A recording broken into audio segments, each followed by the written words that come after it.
official spring training baseball this afternoon from Ho-Ho-Com Stadium in Mesa, Arizona.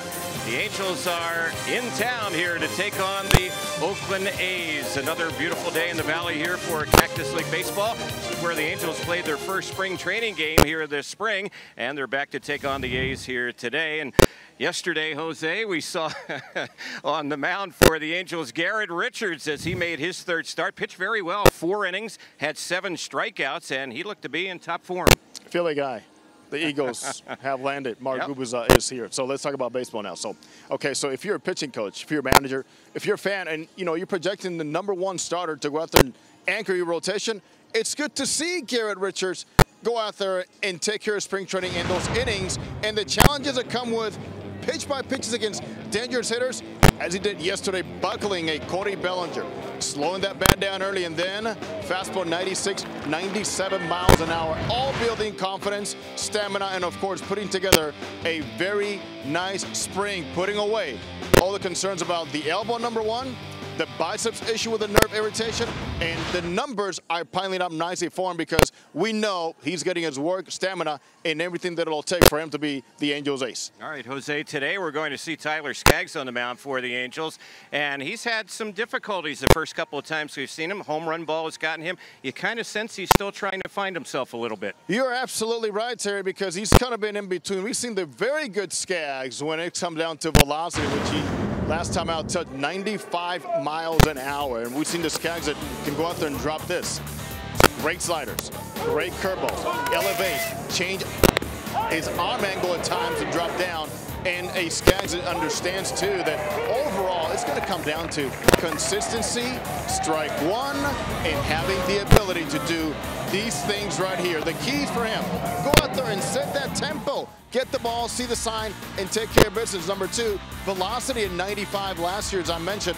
We talk about keeping that and changing out for that is great. And #3 to me in the keys is use that changeup as much as it did last time out when, of course, the difference between that 95 and the 86 changeup was tremendous. All right, Jose, today the Angels bring a lot of their regulars here to Mesa. Mike Scioscia starting to work them in more frequently. This is the 14th game this spring for the Angels. That means we're going to see Trout and Pujols in the lineup along with other regulars. They're getting their reps, and little by little you can see where the strikes are being swung at. Balls are being taken. The at-bats are getting better.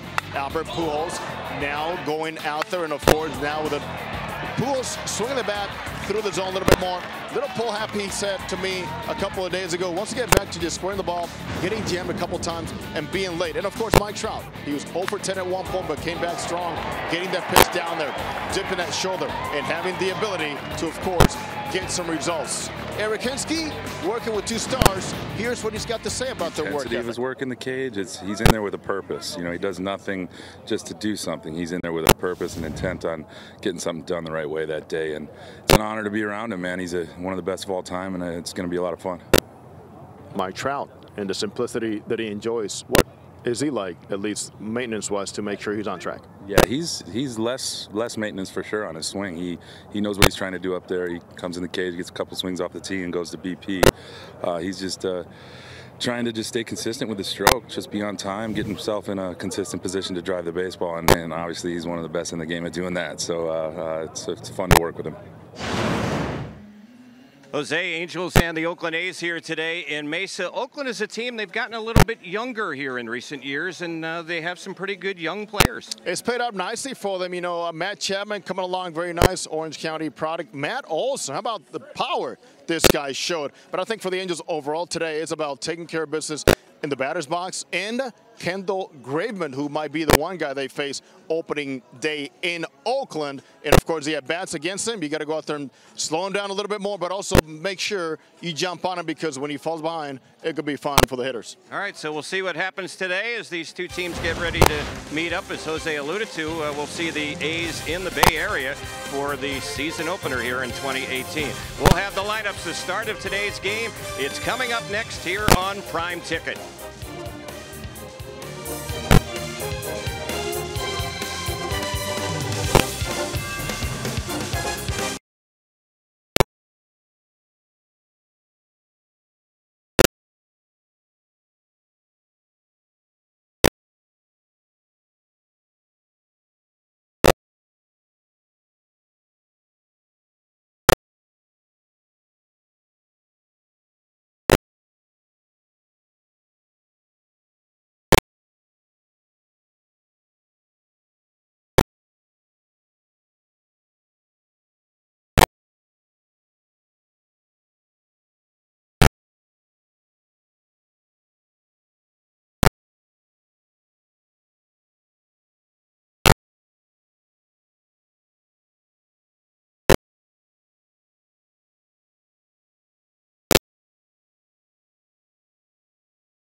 The two teams are going to be playing each other that opening series up in Oakland. Oakland A's versus the Angels here. Take a look so far. It's great to be back here in Arizona to be able to talk to the team. Here's the starting lineups today for the Halos versus the Oakland Athletics. Leading off, Ian Kinsler, Gold Glove Award winner last year, 25 doubles last year, 22 home runs. Batting first, playing second, the MVP. Mike Trout playing center field, 33 bombs last year. Justin Upton batting third, playing left field. 35 home runs last year for Jay Up.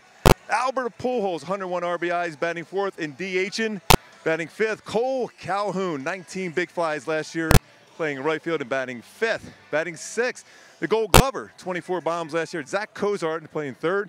Luis Valbuena, the bat flipper, batting seventh, playing first base. Anelton Simmons, this dipped in gold, batting eighth and playing shortstop. Speaking of Gold Glover, Martin Maldonado batting ninth and catching. On the mound, Tyler Skaggs pitching for the Halos for Oakland. Marcus Simeon playing shortstop and batting first. Matt Chapman, the local boy, El Toro High School, batting second in DH. And Jed Lowry, 49 doubles last year, batting third, playing second base. Chris Davis, 43 home runs, batting fourth, playing left field. Matt Olson playing first base, 25 home runs, batting fifth. Jake Smolinski playing center field. Mark Kenna playing right field and batting seventh. The young Sheldon Noisy batting eighth and playing third base. Josh Fegley catching and batting ninth for Oakland. On the mound, Kendall Graveman, the power sinker. Back to you, Terry Smith, Jose Mota with the call for the game today. And we are just about ready to go here. Angels and the Oakland A's on the Angels Baseball Radio Network and Prime Ticket. Getting ready to face Ian Kinsler as Kendall Graveman, 27-year-old right-hander. It's been roughed up a little bit so far this spring. Here's the game's first pitch, and that one is a little bit low. We're underway in the count, 1 ball, no strikes. 77 degrees today here in Mesa. We'll be in Mesa, but at another location tomorrow, Sloan Park, when the Angels take on the Cubs at their facility, not too far away from this one. First pitch back home today, 12:07. And here's the next delivery, and that one is a little bit low. So the count moves to 3 balls and no strikes. Graveman, 3 1/3 innings this spring, 8 hits allowed, 5 earned runs, and a couple of walks. He's set. Here's the next pitch on the 3-0. That's right in there for a called strike. Graveman has lost the 2 games that he started this spring. ERA is in double digits, and he's a guy who last season missed a lot of time as that one is fouled off on the left side. Graveman last year disabled us 2 different times because of right shoulder soreness. So he's battled back to run the count full here after Kinsler had fouled off the last pitch. And here's the payoff, and that one just missed. So a leadoff walk. Mike Trout will be the next batter. Could not have asked for more where you see in here early in spring training from Ian Kinsler. There's his 5th walk already. And besides the fact that he swung the bat also very well, 3 for 10. Opponents this spring are hitting .471 against Graveman, who's given up the 8 hits in 3 1/3 innings. So the Angels have a base runner. Here's Trout, and the first pitch, that's right in there for a called strike. Graveman will throw that sinker a lot, and he has a slider and changeup. And he's got plenty of fastball to go along with that sinker ball. Here's the next delivery, and that's in there on Trout on the outside corner. So he's quickly in the hole, 0-2. Saw him hit at 93. Saw him hit 94, at times even 95 last year when he was a little bit stronger. Well, what happens sometimes too, and amping up, there's no sinking action, and he gets flat and gets hit pretty good. 0-2, that's low and away. Looked like a slider there, and the count on Mike Trout. 1 ball, 2 strikes. Justin Upton waiting on deck. Just underway today here in Mesa. Sun now shining a lot brighter. Good to see. And the pitch, and that's low and outside. So it's a 2-2 count. Well, Mike Trout is seeing the ball much better. You can see him working the count here yesterday. Great at bat against Clayton Kershaw. Bailed off of that, got the walk, and eventually later on against the right-hander Brock Stewart got a nice single for an RBI. It's coming around slowly. Here's the next pitch, and that's inside, so back-to-back full counts. Kinsler walk. We'll see what happens with Trout. Dimensions here at this ballpark, 340 down the left field side. It goes 410 to dead center. And out down the right field corner, 350. Power alleys, 385. So 3-2 and a pickoff toss to first. Getting back to the bag goes Kinsler around the infield for the A's. They have Matt Olson playing first base. Jed Lowry is the second baseman. Sheldon Noisy, good-looking prospect, is playing third. Marcus Semien, the shortstop. There goes the runner, the 3-2, and that is low, and it's back-to-back walks to start off the ballgame. Boy, Trout had a good eye in that at bat. Yeah, we're talking about that in our TV Open in regards to how now the hitters with more reps, once you get around 10, 12 at-bats, plate appearances, your eyes then you start working on a little bit more and see how the ball's coming in, seeing the movement, anticipating a little bit more what zone you're getting to and which ones you should get away from before you swing the bat. So here is Upton set to bat. Angels have a pair on, threatening here in the top of the first inning, and the first pitch to Upton, he pops that one foul on the right side, backing out of play. And the way the Angels built Terry this offense, this is a welcome sight for Mike Soch and how often he would like to see this setup early in the ball game. Umpires today, Jerry Davis behind the plate, and on the bases, Doug Eddings, Mark Carlson, and Jim Reynolds. Here's the next pitch, and that's in there, and the count jumps to 0-2. Well, Graveman did the same thing against Trout and ended up walking him. Now he's in front 0-2 here on Upton.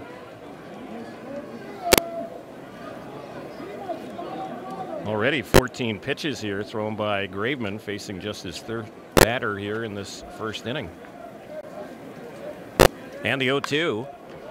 And that one is fouled back not too far from our booth. Maybe 6 or 7 rows below us here. Just a little reminder that the glove must be aboard here sometime soon because that was coming in hot. Yeah, you usually have your glove with you, Jose.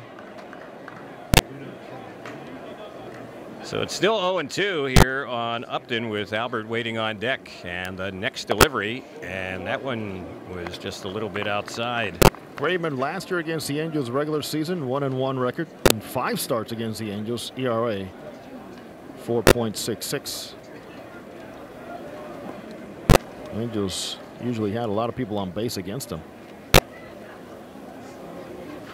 Here's the 1-2. That is way low and outside. It misses. So 2 balls and 2 strikes. Boy, you got to like the patience of the Angels hitters here in this first inning. They're making Graveman throw strikes.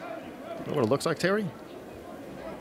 Like they have seen this guy before many times. And there are certain times when that fastball starts in one level, you know, to lay off of it. And then you find out if he's a little flatter, if that sinker's coming into your zone. Here's the next delivery, and after all that, that's waved and missed, struck him out. That is a good job, Kendall Graveman. Different look, a little slower pace. Dropped down just slightly and flipped it very nicely on that breaking ball. So Upton was fooled. He's a strikeout victim, and here's Albert. 1 out still, the runners at first and second. Well, we mentioned Graveman likely will face the Angels opening day in Oakland. So getting a little preview of that here today. Kendall Graveman was 6-4 a year ago, made 19 starts. Mentioned he had the shoulder issues last season, so that caused them to miss quite a few starts. Here's the pitch, and that's up and in and misses on Albert. I want to remind you the top of the first inning being brought to you today by our friends at Rotolo Chevrolet in Fontana, the #1 Chevrolet dealer in California. Rotolo is pursuing excellence every day. Visit them at rotolo.com. 1-0 pitch. Albert chases that one and misses it. A little bit high and outside. 1-1. Another very good slider, really throwing it harder than he usually does, but is really disappearing quickly and late out of the hitting zone. These outfielders today, they have Chris Davis in left, Jake Smolinski in center, Marcana in right, and the pitch, and that's lined into left center field. That's going to fall in for a base hit. It'll easily score one, as coming in is Kinsler. Albert has an RBI. That's his second one this spring. It's 1-0 Angels. That's what he does, and that is why he has led this ball club in RBIs the last 3 seasons. Just he gets paid for this. Drive them in, especially with those residual RBIs opportunities when the guy in front of you is not able to come through. Slider, once again, he looked for it this time, stayed on the ball a little bit longer, and of course, that pitch got more of the plate than the one he swung and missed. Great adjustment, Albert Pujols. So the Angels' first hit of the day drives in a run. The walks have hurt Graveman here in this first inning, and he's far from being out of it. And now Cole Calhoun will be the next batter. Calhoun has been swinging a solid bat, 5 for 10. He's driven in a couple of runs this spring. Interesting that Graveman last year, Terry, first inning ERA over 7. One of those guys that takes a little bit of time to find it, but you as an offensive unit must find a way to attack him and take advantage of those weaknesses in those trends. There's a pitch on Cole, and that's right in there for a called strike. Graveman was a guy who really liked pitching at the Coliseum last year. He did not lose a start last season. 5-0 at home, sub-3 ERA. Had some issues on the road last year. Big time issues on the road. Totally different pitcher. ERA over 6. Next pitch, and that's right in there on Cole Calhoun. He has been throwing some first pitch strikes here in this inning, but he's walked a couple. Angels have touched him for a run and look to get more here in the top of the first inning. 0-2 on another Angel hitter here in this inning. And the next delivery, that one took something off. It just missed a little bit outside. Seen a couple of changeups. And the way the A's are positioned is not a drastic shift, but there's a big hole through the shortstop hole here for Cole Calhoun. Outfielder is pretty much straight up. So 1 ball, 2 strikes. Calhoun fouling that one off. Yeah. Kind of a defensive swing there. That's a very good swing with 2 strikes. Good job there protecting. 1 ball, 2 strikes. 25 pitches now here in this first inning for Graveman. Only 1 out. And the Angels hitters have been patient against him. That's why the pitch count has increased in the inning. And the next delivery, that one is inside.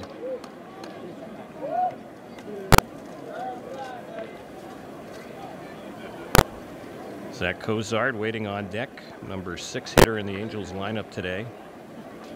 Most of the regulars in the lineup.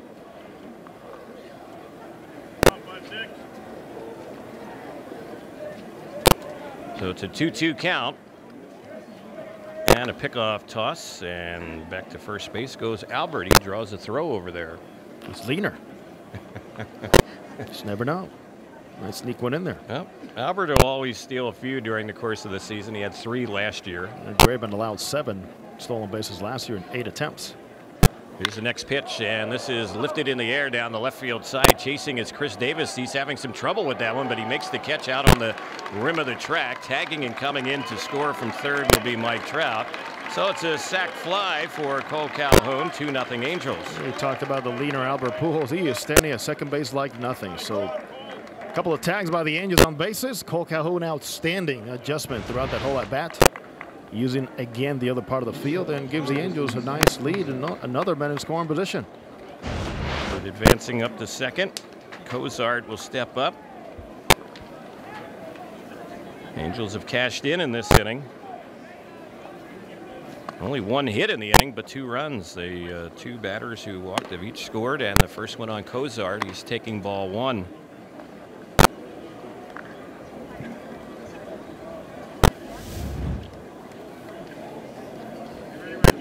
Infield back with 2 outs.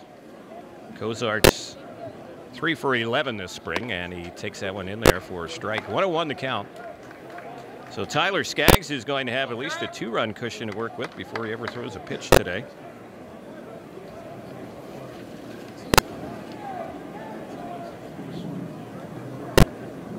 And here's the next delivery. That's tipped foul right by home. So this is going to be an inning where Graveman throws over 30 pitches. That was number 30.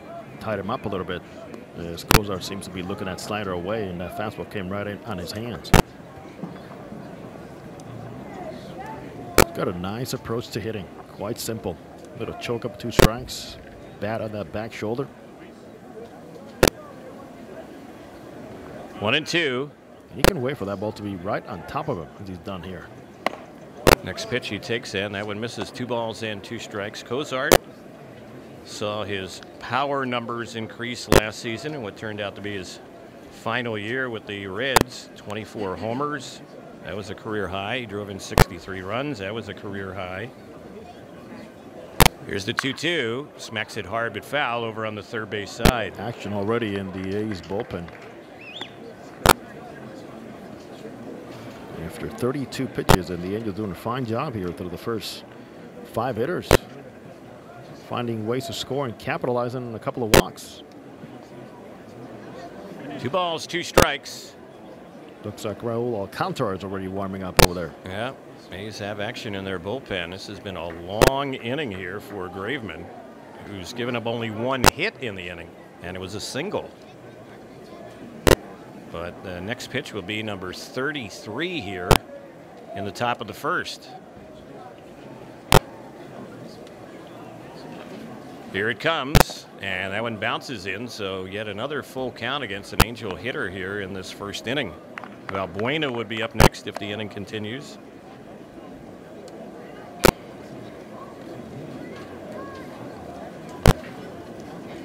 Dino Abel, the Angels' third base coach. Alfredo Griffin, the first base coach. Base runner at second. Only runner on is Albert Pujols. Albert gets a good-sized lead off the bag, and here's the 3-2, chopped foul. Boy, this has been a tremendous inning for the Angel batters here, battling against Graveman. Just making him work. Eyes are getting better as the reps come. Get away from BP and just game speed, and the adrenaline starts flowing. You're competing. You're trying to carry some momentum into the regular season offensively. Playing as a unit, you get to know more about how the line's going to keep getting longer in that lineup. Payoff, and that one is chased and missed. So that's how the inning will end. Odd inning. Graveman strikes out 2, gives up only 1 hit, but he walked a pair and 2 runners score. We're going to the bottom of the first inning. 2-0 Angels on the Angels Baseball Radio Network and Prime Ticket.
This spring, and he has a 2-run cushion. Angels up 2-0. We saw Skaggs on Sunday in Peoria against Seattle, and he worked 3 innings in that game, gave up 3 hits and 2 runs. So he gets ready to face Marcus Semien, and the first pitch right in there for a called strike. Like to see Skaggs have a solid outing here today. He needs it. I think just for the mental side of things, he needs it. Go out there and execute some pitches, work fast. Here's the next one, and that's lined into right field. That's going to drop in for a base hit. Opposite field single for Semien. So that ball was hit sharply, a low line drive single. And Matt Chapman will be the next batter. Number 26, the designated hitter, Matt Chapman. Chapman has yet to get a hit so far this spring. Beautiful hitting there by Marcus Semien, getting on top of that pitch.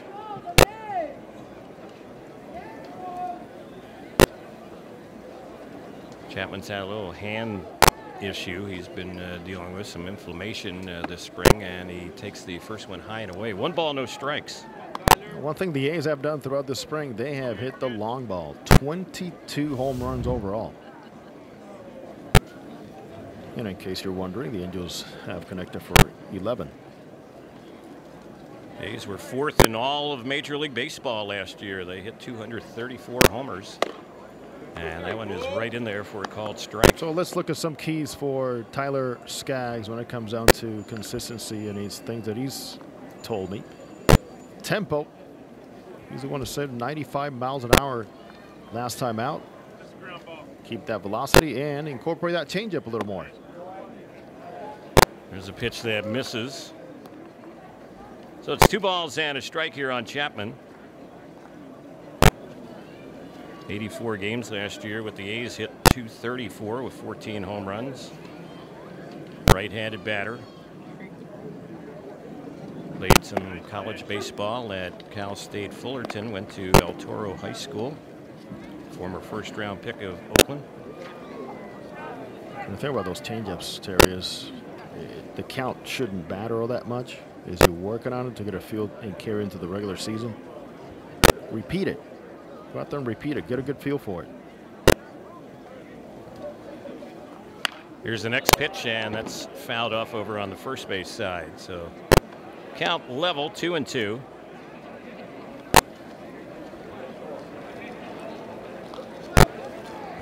On deck, they have Jed Lowry. Lowry had a very good year last year with the Oakland A's.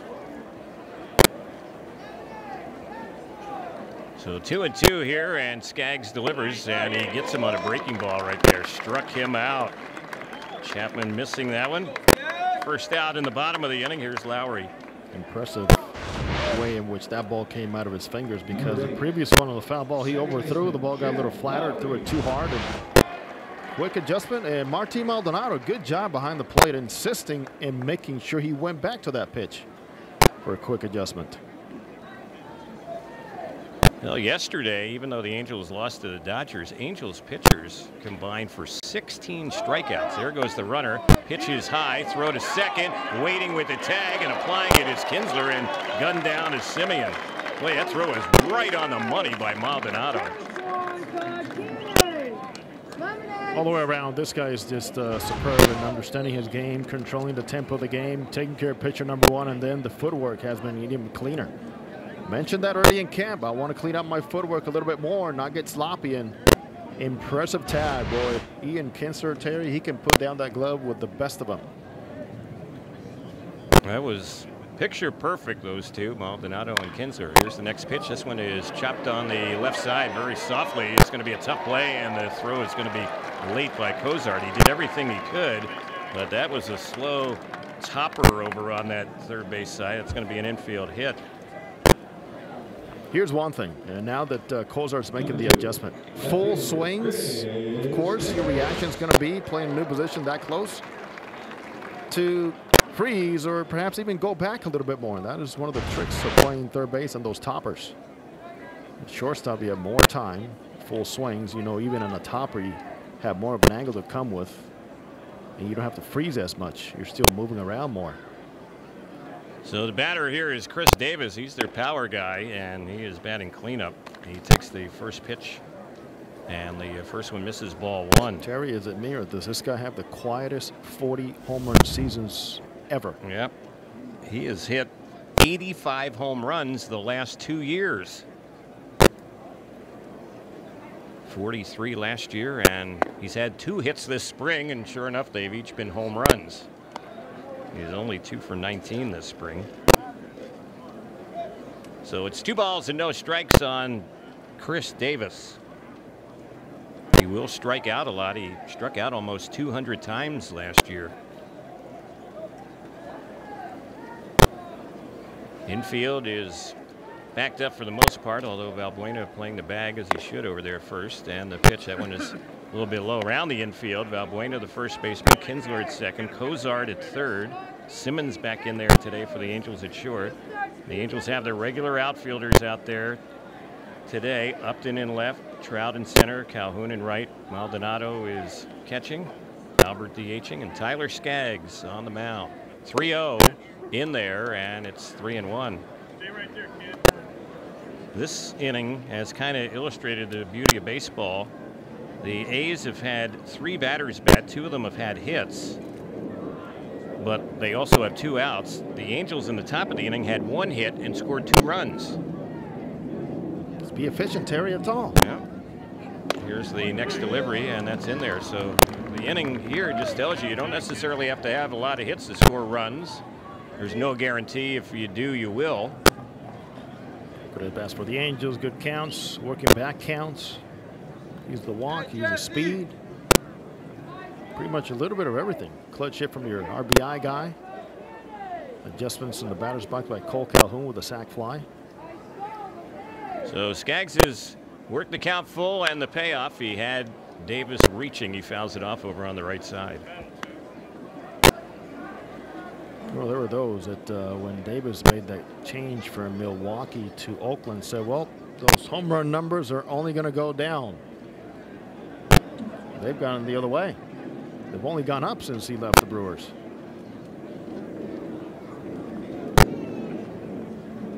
He avoided arbitration in the offseason. Next delivery, and that one is lifted high, and it's hit down the left side. Out on the warning track, though, gathering it in is Upton. It stays in the ballpark. When he first hit it, you kind of thought it had a chance to go, but that one died a little bit off the end of the bat. The inning is over. Second is coming up. Angels up 2-0 here on the Angels Baseball Radio Network and Prime Ticket.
Luis Valbuena leads the inning off and drops down a bunt on the third base side. Graveman hustles off the mound and throws him out.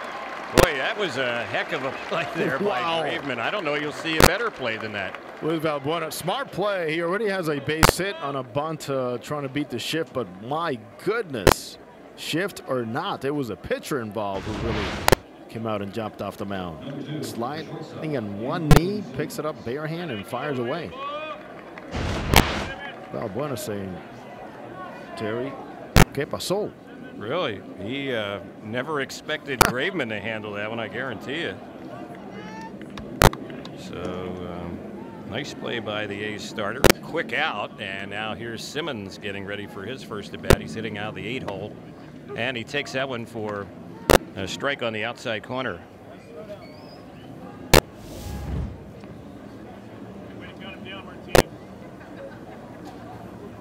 Here comes the 0-1 on Andrelton, and that's low and away. 1 ball, 1 strike. Yeah, Andrelton Simmons proudly 8th last season in the American League MVP voting. Tremendous season. 320 with men in scoring position. There's a pitch that is inside, ball 2, 2-1. Really has turned himself into a very solid and respectable hitter. Career high, stolen bases, doubles, slugging. 2-1 pitch. That's in there for a called strike. That's a pitch of Kendall Graveman to say thank you very much. There's a few perhaps that did not go my way the first time in that first inning. Veteran umpire Jerry Davis calling balls and strikes. He's always been known as a hitter's ump, so the strike zone tends to be a little bit smaller, and it seemed like it might have been in that top of the first inning. I'm sure Graveman thought so. He questioned things a little bit, it appeared, when he was coming off the mound after completing the first half inning of play. 2-2 the count. Simmons just fouled another one off. Jerry Davis, 34 years as a major league umpire. One of the good guys out there. Here's the next one, and it's a ball chopped right to the third baseman. Noisy is over there, Sheldon Noisy, and he will throw out Simmons, and that'll be the second out. So 2 away. Maldonado will be the batter. This copyrighted broadcast presented by authority of Angels Baseball may not be reproduced or retransmitted in any form. The accounts and descriptions of today's game may not be disseminated without the express written consent of Angels Baseball. Terry Smith along with Jose Mota, our producer engineer, is Jorge Sevilla here on the Angels Baseball Radio Network. Glad to Gooby's here too. Mark Gubisaw will be joining you after the ball game for Angels Live on Prime Ticket. Gooby just kind of flapped his wings coming into town today. He floated in. He did. Nicely. On Eagle's wings. Yep. Kind of made a quick little cameo on the Prime Ticket pregame show today, didn't he? Stealthy. Here's the 1-2, and that's a little bit inside on Maldonado. Martine's having a nice spring. He's had a home run, driven in 4, hitting .294 this spring. Here's the 2-1 pitch. He chops one on the third base side. This one is handled by Noisy, and his throw is in time, and the inning is over. So all 3 batters hit balls on the left side of the infield. The Angels go down 1-2-3. Bottom of the second is next. Angels up 2-0 against Oakland on the Angels Baseball Radio Network and Prime Ticket.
of the second inning.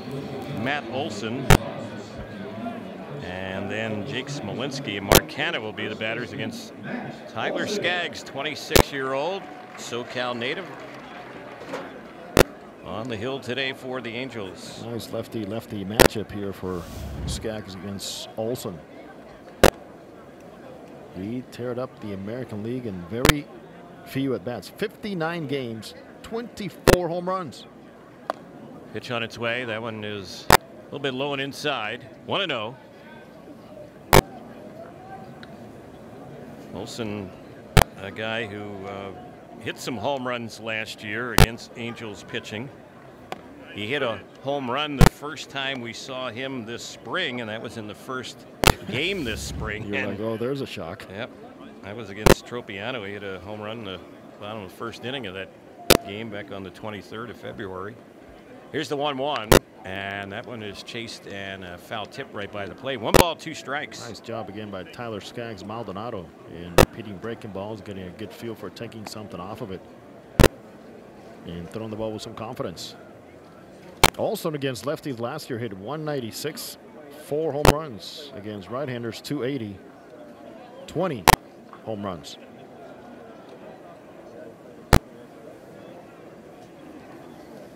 Has those arms extended over the plate, and the pitch on its way. That one is high. Between the big leagues last year and AAA, Olson slugged 47 home runs.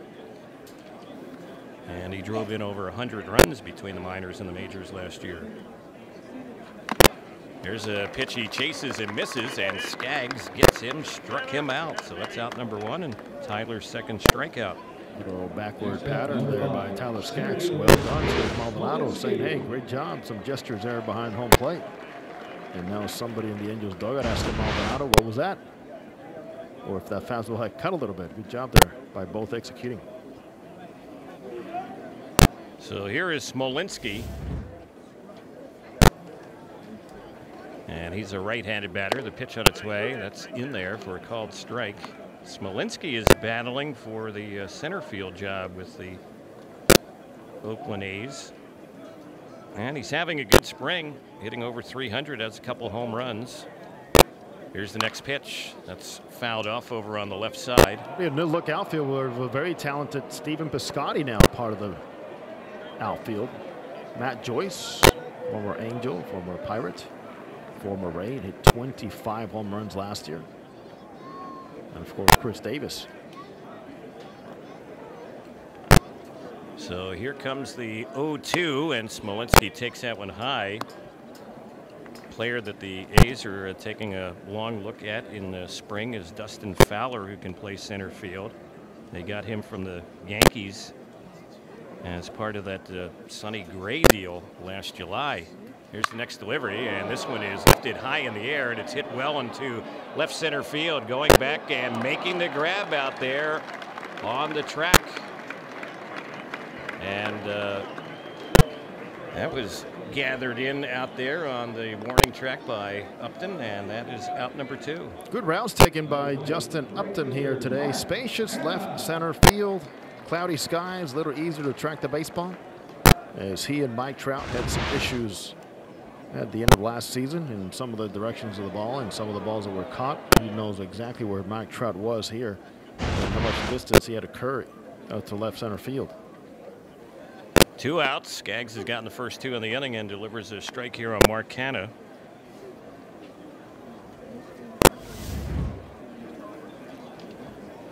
Hanna spent about half the time with the A's and half the time in AAA a year ago. Right-handed batter.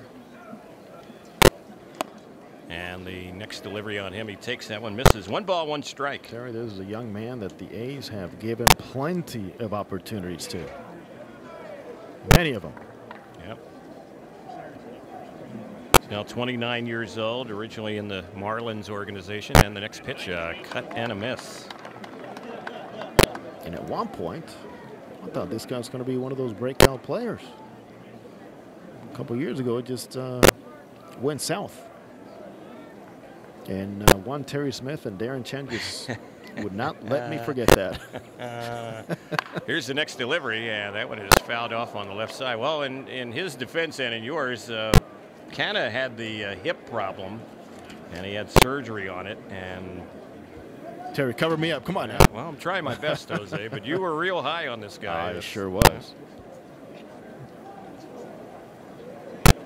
Well, we know Billy Beane and David Four-Star because still getting a good chance.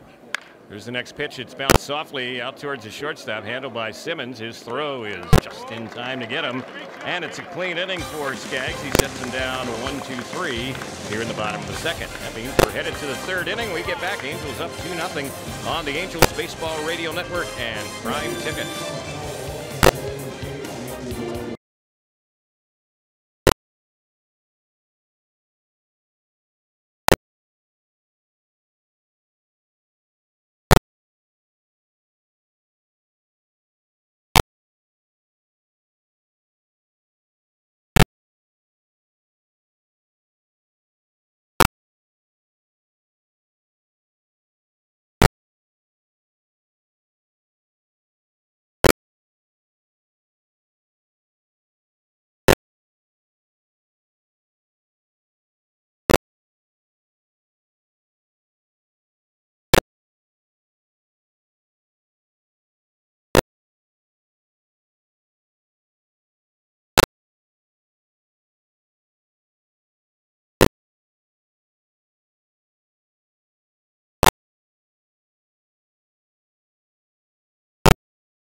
Ian Kinsler will start it off for the Angels. We start inning number 3, 2-0 Halos. First pitch, and Kinsler rips that one, but way foul down the left side. That's like 5 of those he's already had this spring. Yeah. He just top of the plate, challenged you in, and here we go. Did it yesterday to Clayton Kershaw. He got the single up the middle. 2-0 Angels as we start inning number 3.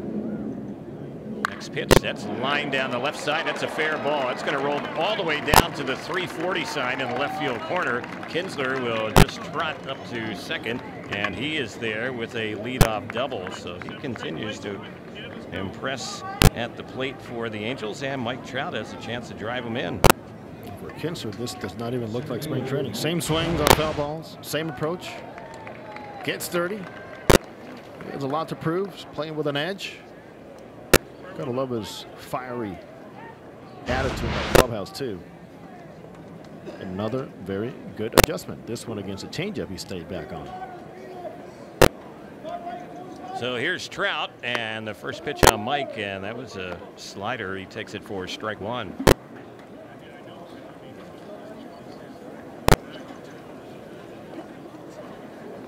Outfielders are kind of bunched together trying to cut the gaps here with Trout. He cracks his bat and bounces that one down to third. It's fielded there by Noisy. His throw is in time, and then hustling to get to third base after the throw was made by the third baseman at first is Kinsler. So, boy, that was some good base running by Kinsler. Trout retired on a routine 5-3 ground out, but it advances the runner to third. Justin Upton will be the next batter, and Mike Trout cracked his bat on that one. That means that the broken bat, it's brought to you by Wonderful Pistachios. Look for Wonderful Pistachios at Angel Stadium and your local grocery store or pharmacy.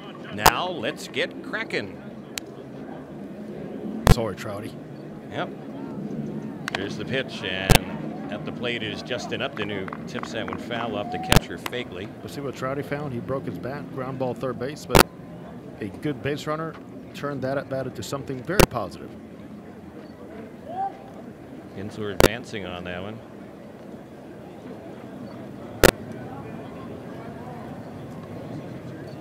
So they brought the infield in, trying to cut down Kinsler, that runner at third base. Fly ball deep enough to the outfield would bring him in. Here's the next pitch, and that's on the outside corner, so it's a called strike. 0-2. Upton missing on that slider last time out. Well executed pitch by Graveman. Got to be looking middle out here.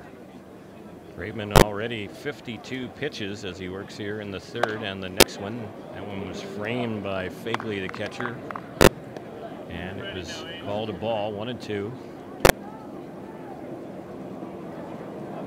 Graveman has always been a real quick worker, and some of the Angel batters stepping out between pitches here, trying to slow him down a little bit. Here's the next pitch, and boy, that one comes in right there on Upton, and it actually hit his bat. He was trying to get away from it, and the ball found the bat for a foul ball. That's a foul ball. Scary foul ball, but it is a foul ball. Well, it looked like he was going to be hit by the pitch for sure, and it got a piece of his bat. Wow. Good thing everybody's just fine. Yeah. Went right over his head. Here's the 1-2, and he was reaching, lifts that one in the air into right field towards the line, and having it drop next to him is Canna. That's going to be an RBI single. Coming in and scoring will be Kinsler. For whatever reason, Canna stopped. That ball could have been caught. It probably would have been a run anyway, but instead of it being an out, it turns out to be a hit. Slight hesitation there by Mark Canna in right field. He knows it. Hands on his hips right now, just thinking, what if I just kept going? Sometimes, Terry, you see it. The outfielder coming in like that hard on a short line drive at third base as a base runner, that might be enough to hold you because he's got so much momentum coming in. Yeah. So the Angels will take it up 3-0 as Albert steps up. Upton will take that RBI hit out of that one. And after a fastball in, smart hitting. You look away, he got it. Just poked the bat out there, got the base hit, got the RBI. Albert with the RBI hit his first time up. And there goes Upton. The pitch is high. The throw to second, and safe at second base with the stolen base will be Upton. Boy, the Angels have really been aggressive here in the early going, and especially in this inning with Kinsler, and now a stolen base here for Upton. You can tell there's a better flow today to the offense. These guys are getting more repetitions playing in the same lineup. Don't take for granted that part of the game for Justin Upton. He's no stranger to stealing bases. Here's the pitch on Albert, and that one dusts him off the plate. In fact, he walks almost out of the batter's circle getting away from that pitch up and in. So Graveman's been working hitters inside, but a little bit dangerously inside. Then it's not funny. 2-0 the count. Albert in the typical game face. Here's the next pitch, and Albert chops that one down the third base side. Stopped there by Noisy, and he looks Upton back to the bag at second and throws out Albert on a 5-3 ground out. Noisy's been very busy here at third base, and now it looks like we're going to have a pitching change as Bob Melvin is coming out, and Graveman 58 pitches here today, so that's why he is going to be lifted with 2 outs. Here in the top of the third, when we get back, Angels have a 3-0 lead. Pitching change coming up on the Angels Baseball Radio Network and Prime Ticket.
right-hander Lou Trevino.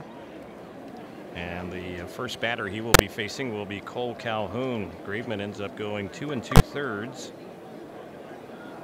He allowed 3 hits right now, 3 runs, a runner at second, his property. 2 walks, 2 strikeouts in the first pitch here. It's a wild pitch. It goes sailing over the glove of Fagley, and that will advance Upton over to third base. Well, hopefully that wasn't a cross-up, and if it was, I'm glad everybody is fine.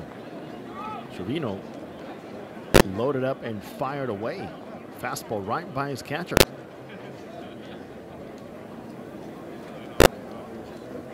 Cole Calhoun today, a sac fly, run batted in.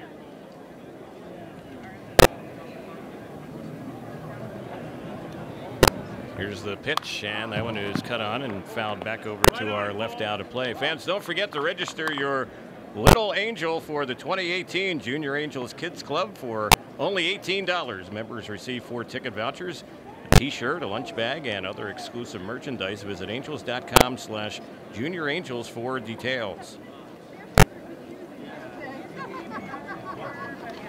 1 ball, 1 strike is the count.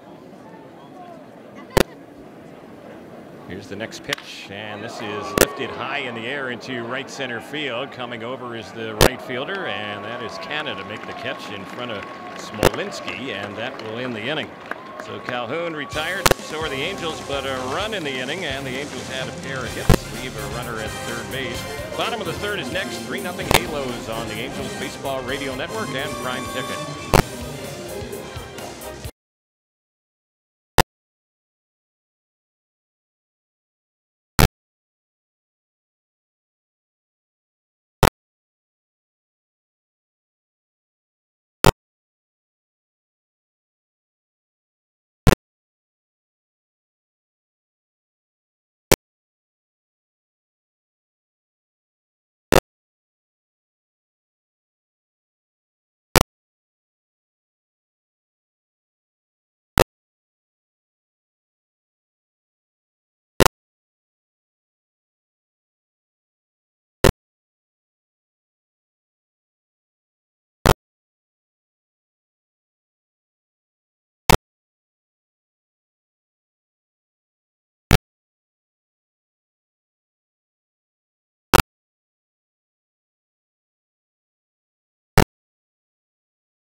In the bottom of the third, Sheldon Noisy, Josh Fagley, and Marcus Semien, 8-9 top of the batting order for Oakland. Noisy, a right-handed hitter, and the first pitch, that one is in there. He's a former second-round pick of the Washington Nationals, and he came over to the A's last July in the deal where Sean Doolittle and Ryan Matson went over to Washington. He's a good young prospect, 23 years old. And the pitch, that one is fouled off over on the left side. With those trades, Terry, starting with Sonny Gray trade, and you mentioned Matson, Doolittle, they end up acquiring some solid young players, and their system is, again, restacked. Very good. Yep, they have a good farm system right now.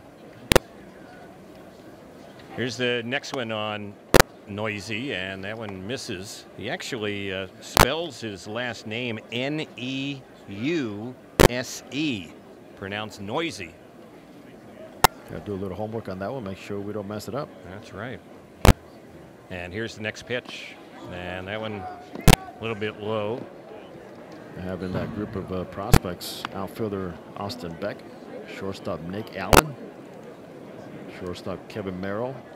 Outfielder Greg Dykman.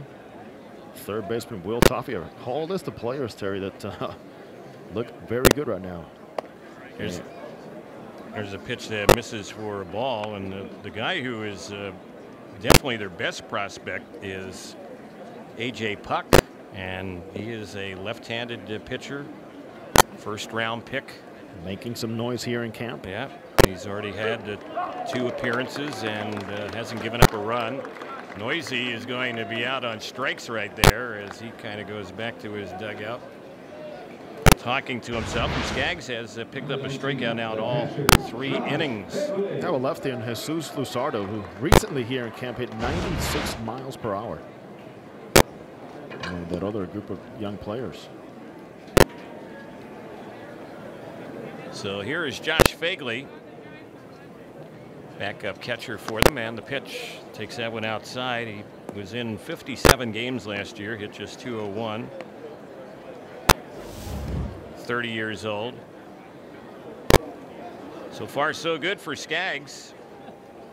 Struck out 3 of 8, allowed a couple of hits, hasn't walked any, no runs, and the pitch that's a little bit low. It misses for a ball. Great pitch. Maldonado pointing with that glove. Hey, great job. If you're going to miss with that changeup, go out there and miss in that spot. You keep throwing it. Repeat it. Don't be afraid of it. 2-0 from Tyler Skaggs. That's right in there for a called strike. Fagley last year missed some time. He had a concussion situation.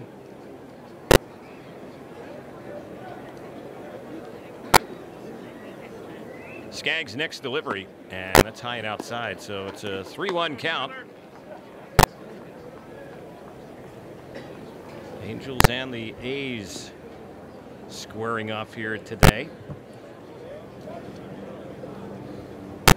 The 2 teams will end up meeting 3 times here in Cactus League play. And the pitch, that's hit well into center field. Trout is going way back out there, jumps up, and he can't make the catch on that one as that ball is off the wall.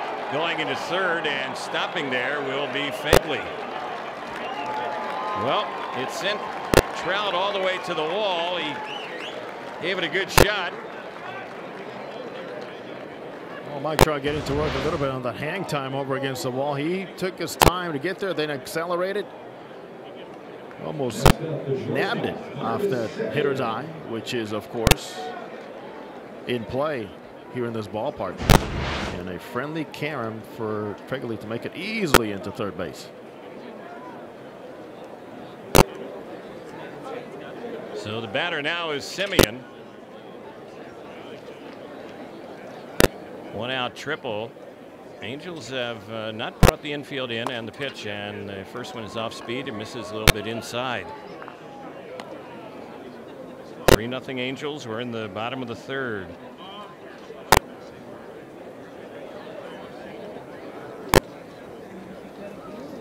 Here's the next pitch from Skaggs. That's a little bit low.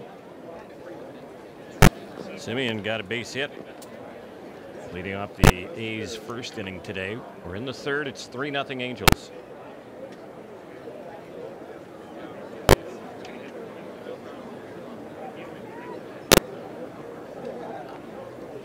Skaggs' next pitch will be number 45 of the day, and that is low, so he's fallen behind here. Let's pause 10 seconds for stations to identify themselves on the Angels Baseball Radio Network.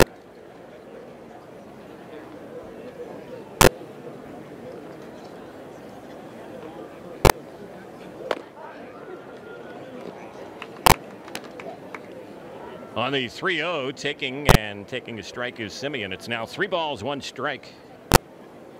A shortstop at the plate. Here's the next delivery on Semien. He bounces that one foul, so third base side it lands. Full count. Semien last season injured his left wrist. That was in April of last season, and he missed a lot of time. He had surgery. He was a guy coming off of that injury in the first half of last season. At the All-Star break last year, he was hitting 173. He does have some power. Here's the payoff, and this is hit well in the gap in right center field. Trout is chasing, and Mike Trout out there in right center makes a diving catch on that one. Tagging and scoring will be Fagley. He was hit almost out to the rim of the track, but a nice diving catch by Trout for an out. But they do get the run, and it's now a 3-1 Angels lead. Oh, this one's going to make Mike proud, very proud. There is, you can see the ball slicing over. He knew exactly where Calhoun was, and working hard is Mike Trout on that first step and leaning in one direction, and does a fine job getting to it. Most impressive to me is just the play, but he got up thinking perhaps maybe the runner at third base had gotten off too far and fired away quickly to the cutoff man just in case. So it goes down as a sac fly. And now here is Chapman batting with 2 outs, a run in, and the first pitch in there from Skaggs.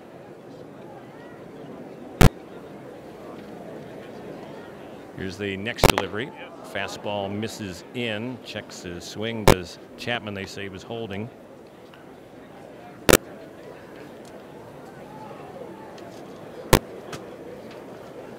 One ball, one strike. Here's the next pitch on Chapman, and that's bounced foul just past the Angels dugout over there on the third base side.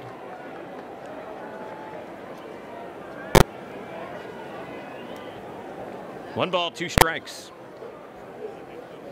The Angels today, some of the other relievers who are scheduled to get some work in: Keenan Middleton, Jose Alvarez, Noe Ramirez, and there's a pitch that is chased and missed, struck him out, and that's how the inning will end. A couple strikeouts in the inning. Skaggs now with 4. The A's get their first run, though, and we head to the 4th inning. 3-1 Angels on the Angels Baseball Radio Network and Prime Ticket.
Lead it off for the Angels, and he is swinging at the first pitch and lifts it high in the air into shallow left center. Let's see who's going to call for it. It'll be Smolinski, the center fielder, and 1 pitch, 1 away.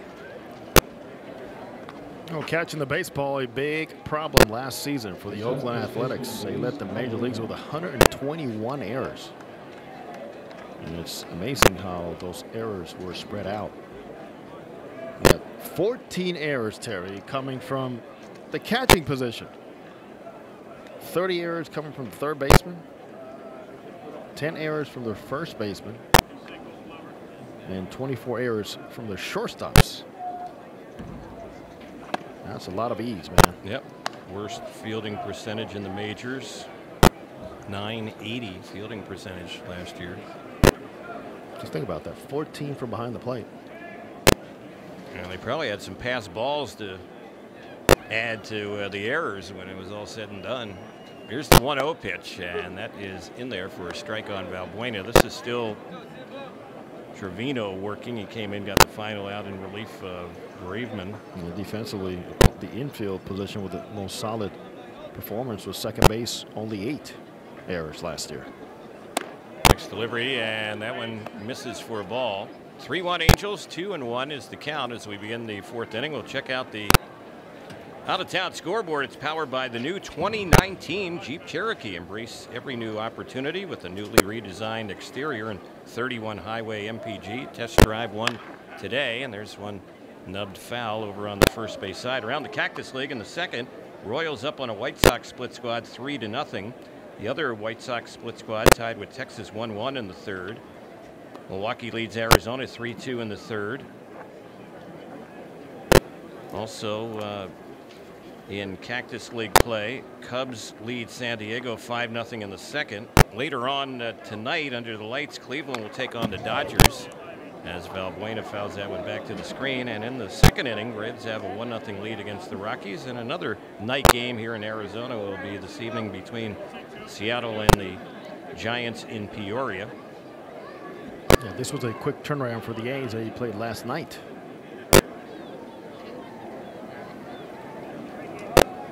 So 2-2 is the count.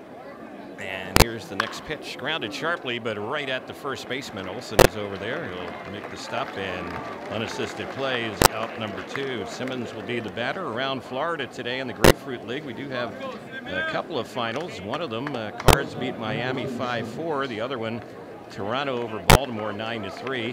8th inning, Tampa Bay and Boston 6-6. 8th inning, Phillies lead the Yankees 7-6. 8th inning, Astros and Braves 4-4. 7th inning, Washington up on the Mets 5-3. And in the 7th, Pittsburgh is leading Detroit 7-3. Here's the pitch, and that's right in there on Simmons for a strike.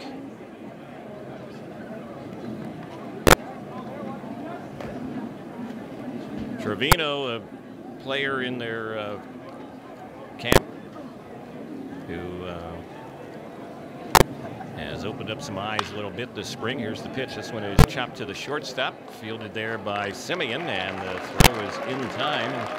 He has a clean inning here. He's retired all 4 he's faced going back to last inning. The bottom of the 4th is next. 3-1 Angels on the Angels Baseball Radio Network and Prime Cricket.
3-1 Angels, and Jed Lowry will be the first batter up. He's second baseman, as a single his only time up so far. Here's the pitch. That's a first pitch fastball high and away. Goal should be here for Skaggs. Go after him, complete these 4 innings, as he is in the 60 to 65 range to get his work in and hopefully be a little economical here. This one will be number 54 of the day, and that's a called strike on the outside corner. A little bigger zone than the first inning, so that's good for the pitchers. Some hitters not agreeing, but got to move the game along. There's some good spots here to hit by the hurlers. Here's the next delivery. That's an off-speed pitch, and it misses 2-1. The Angels bullpen right now is quiet. There's a little bit of movement there, but no one is warming up.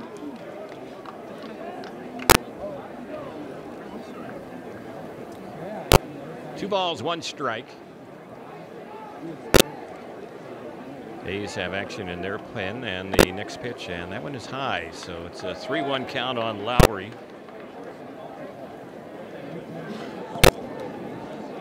Lowry last season 49 doubles. He's an underrated player, Jed Lowry. Switch hitter, 33 years old. Got that option picked up because he stayed on the field last year too. Produced. And the pitch, and that one is in there. He thought it was ball 4. So he will have to move back to the batter's box here, and it's a full count on him, 3-2.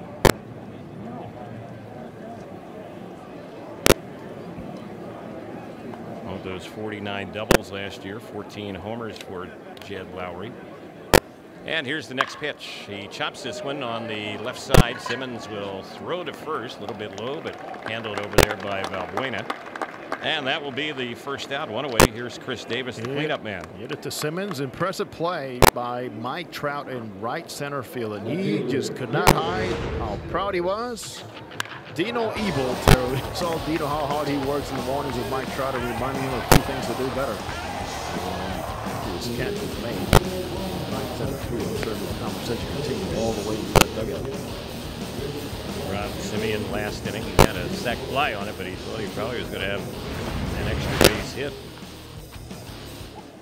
So here's Davis, and he looks at one that's way outside. A fastball misses. 1 ball, no strikes. One, the best player in the game, has never been considered for a Gold Glove. Yeah, he knows it. Came into camp saying, I need to get better on some things defensively. And he's going to start with me taking some better routes and working on those first steps. Skaggs said, here's the next one, and this is one popped up foul over on the first base side, but it's going to head back to the seats and out of play. 1-1 here on Chris Davis. Skaggs has retired 3 in a row, 8 of the last 9. He's looked good today. Control's been good. He hasn't walked any, 4 strikeouts. First couple of outings this spring hurt by the home run ball.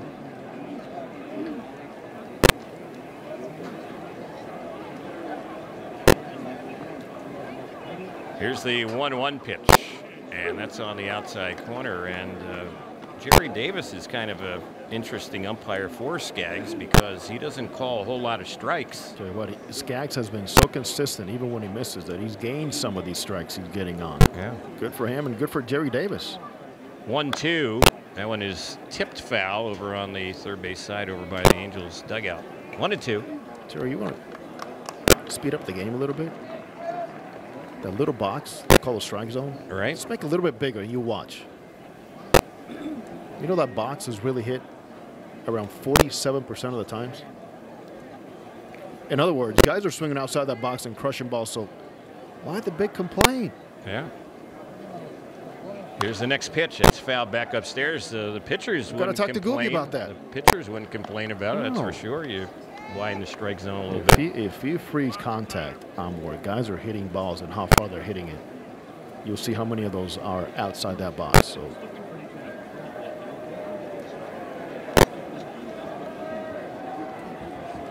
So 1-2 count once again, and the next delivery, Davis lines that one into center right at Trout, and he had to do a little jump there. That ball was coming at him quickly there, and he catches it. He makes the play on it.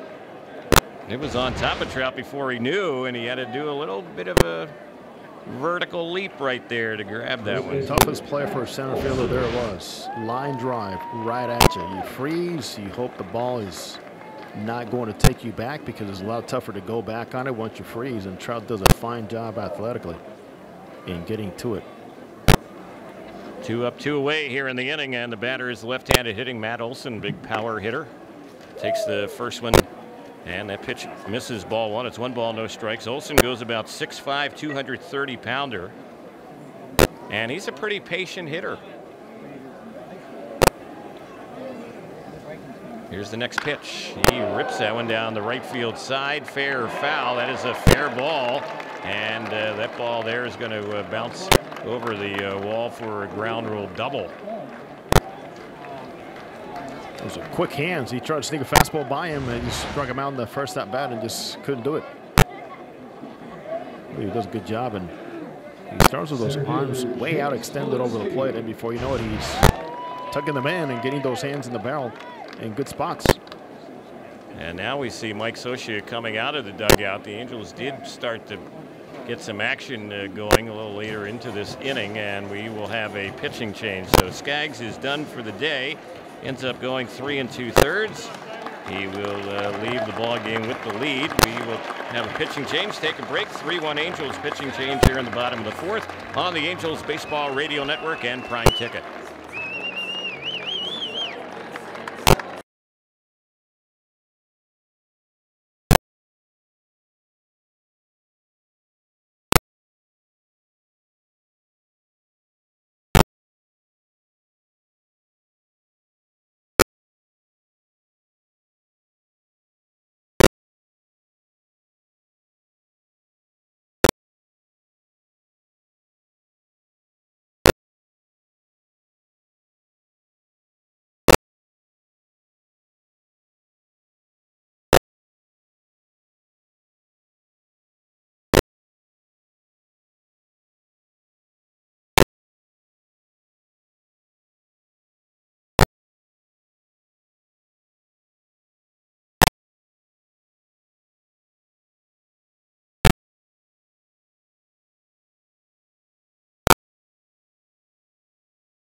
And we have seen him a few times. This will be his 5th appearance this spring. No wins, 1 loss. He has a save, ERA 5.40, 3 1/3 innings. He's given up 3 hits, 2 earned runs, has 6 strikeouts, and he's walked 3. So he will face Smolinski. And here's the pitch with 2 outs. The first one misses for ball 1. It's 1 ball, no strikes. He needs to go out there and continue on what he did his last outing. Threw more strikes, threw the ball with confidence, did not think too much. He can really bring it. Now he needs to command it. Jewell is ready, and the next delivery, and this is popped back foul, and it's going to get back and out of play. Jake Jewell, sinking fastball, slider, curve, and changeup.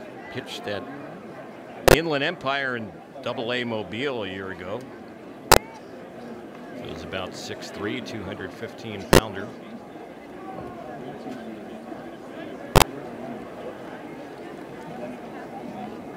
Here's the next pitch, and that's a little bit outside.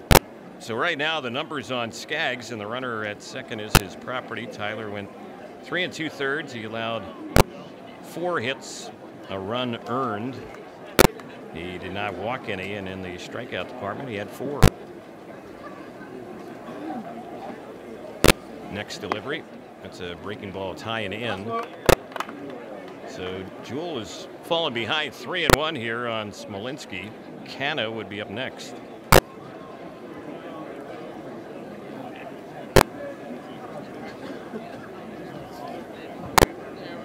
Here's the next pitch, and he missed with that one as well. It was up and in. So 2-out walk. Canna will be stepping up. He used to go ahead run at the plate. First walk issued today by Angels pitching. Bright sunshine here in Mesa. We'll be back in Mesa tomorrow, but it's Sloan Park, the spring training home of the Cubs. This used to be, this Ho-Ho-Cum Stadium used to be where the Cubs had spring training. And there was a ton of blue, now with a lot of green. Yeah. There's one that's chased and missed. The A's, up until a few years ago, used to be at Phoenix Municipal Stadium. Used to call it Phoenix Muni Stadium. Cool little ballpark. Yep. That ballpark's had a lot of different tenants. Used to be the AAA ballpark here before the Diamondbacks arrived in Phoenix, and now I guess ASU has their games there at Phoenix Municipal Stadium. It's a good spot, well located here in the Phoenix area. Not very far from Tempe Diablo. Very close proximity. Giants AAA for many years on that diamond. 1 ball, 1 strike, the count here on Canna. Next pitch, breaking ball misses in. He's been missing consistently with that pitch up and in. Just can't get it to break in the zone. Right there, he's just rolling it up there and trying to be so fine. He's throwing it way too hard. A little tentative is what it looks like, even with his fastball right now for Jake Jewell. Here's the next one, and that was a good fastball there, chased and missed. There's a little conviction. As Charles Nagy likes to say, hey, it comes out of your hand. Trust that good things will happen by the time it hits that glove or makes contact. So 2 balls, 2 strikes.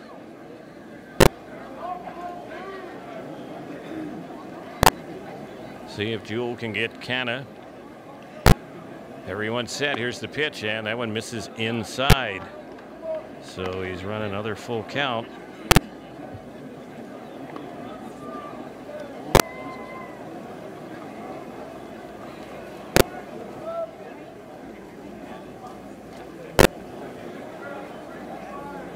Sheldon Noisy waiting on deck if the inning continues. We have 2 outs. Here's the 3-2, and this is grounded through on the left side for a base hit. That is going to score a run, and they're going to have him at the corner. So the inning isn't over yet. That run will end up going against Skaggs.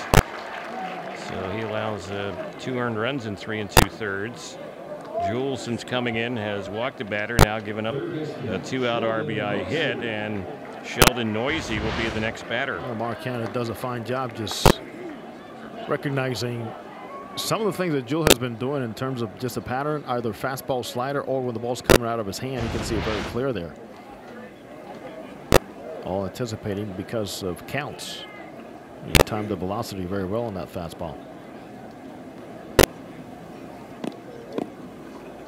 So Jake Jewell ready, trying to get this final out in the inning. He delivers that one in there for a called strike.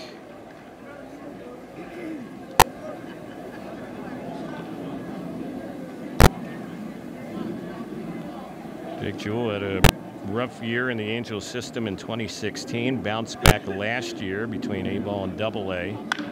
And the next delivery, and this is lifted down the right side, and making a nice running catch on it towards the line is Cole Calhoun. And the inning will end on the liner.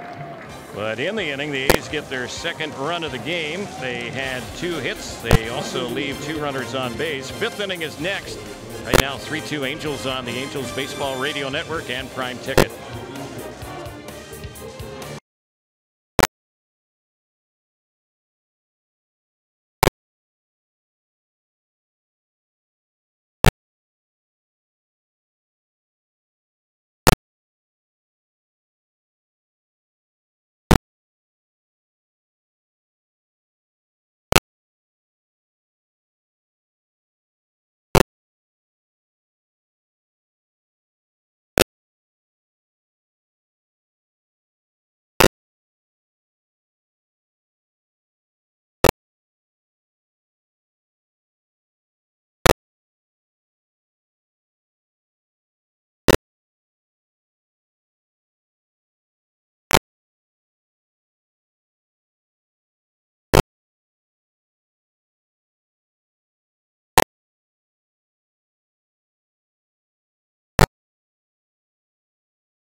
Angels on top, and Bobby Wall will take over and become pitcher number 3 of the day for the Oakland A's. Lou Trevino leaves. He retired all 4 batters he faced and got a pair on flyouts and a pair on groundouts. So Wall is the new pitcher. Former 5th-round pick of the A's back in 2013, and the delivery, that one is chased and missed by Martin Maldonado. No balls, 1 strike.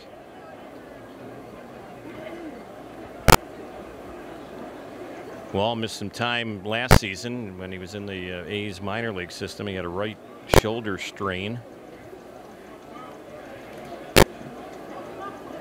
Here's his pitch. That's right in there for a strike. Maldonado's been up once today, grounding out to third base.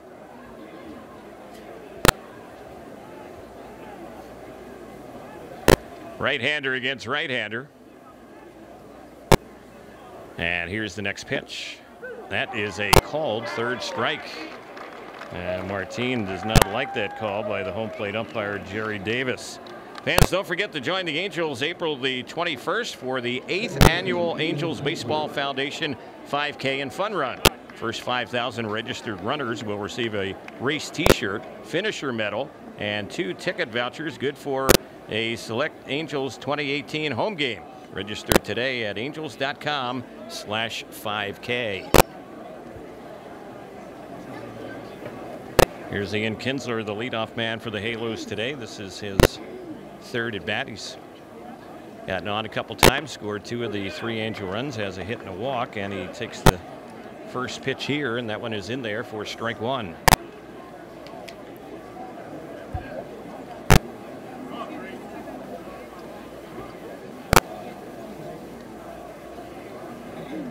Wall's next delivery, lifted in the air down the right field side. Long run for Canna down in that corner, and he will run that one down. Fair territory.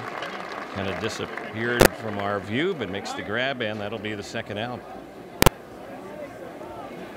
We've seen a lot of University of Mississippi alumni here throughout spring training. This guy went 10-0 with a 2.03 as a junior at Ole Miss in 2013. All-America.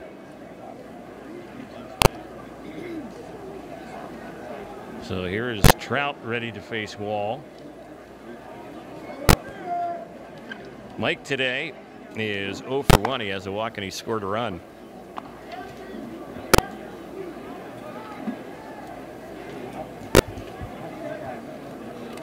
One ball, no strikes to count.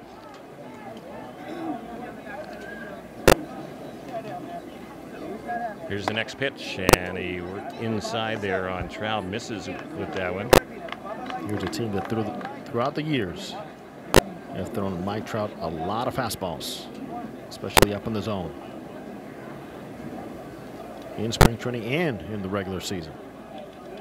Here's the next delivery on Trout. He lines that one into right center, but there to make the grab is Canna, and that's how the inning will end. So Wall, who did pitch briefly last year with the Oakland A's, comes in and retires 3 in a row against the Angels here in the 5th. Bottom of the inning is next, and right now 3-2 Angels on the Angels Baseball Radio Network and Prime Ticket.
3-2 the Oakland Athletics. The giant RV show at Angel Stadium ends. Terry, you know what'll win when it ends? This Sunday. The giant RV show. Be ready. So swing into savings on all RV selections. Free parking. Free admission. Slide into the final hours at Angel Stadium of Anaheim. All right, Jose. The Angels will make a pitching change as Keenan Middleton takes over for Jake Jewell, who did end up getting the final out last inning. So Middleton will face Josh Phegley, the A's catcher today, number 9 hitter. He has been throwing the ball well up and down in the zone. The slider looks a little sharper, and now working on that changeup. First pitch, that's a first pitch fastball and missed inside. This appearance the 4th for Middleton this spring. 3 scoreless innings, allowing 2 hits, 1 walk, striking out 1.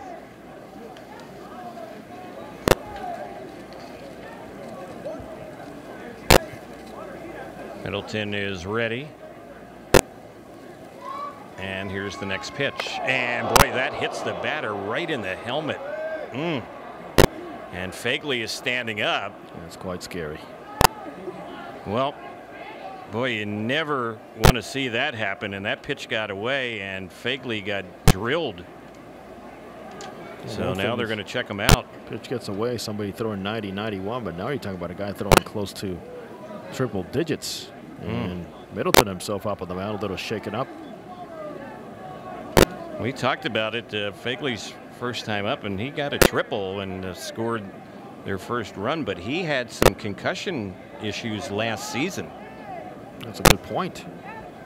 So they're going to be extra careful here and how he reacts. I mean, he's on his feet, which is great, but certainly we know the protocol all throughout sports and Major League Baseball on what happens in these types of situations. Get him out of there. So he is going to leave the game, and that's the right call here.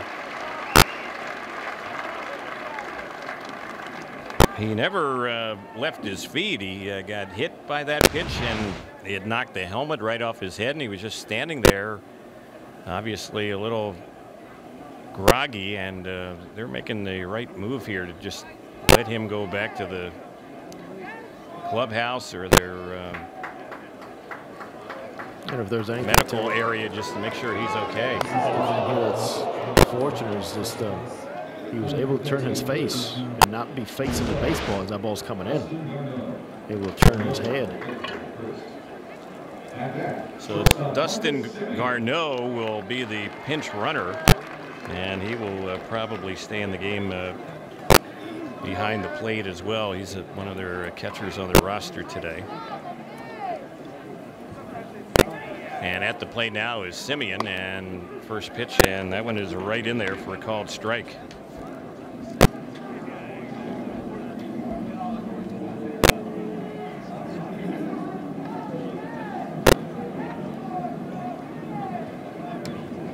The ball's at 1 strike on Marcus Simeon. And the next delivery, it's bounced by the mound just out of the reach of Simmons and through into center. And then heading from second to third and falling down midway to third is Garneau. The throw by Trout went to third, so Garneau got up and just raced back to second. But about halfway between second and third base, he just flat out stumbled and fell down face first, but he gets back to second safely and advances just from first to second on that base hit by Simeon. He was going to make it into third base easily on his feet. Once he slipped, Mike Trout said, well, let me try at least see if he picks up and gets up again. He's probably going to keep going to third base. Smartly, Garneau got back to second base.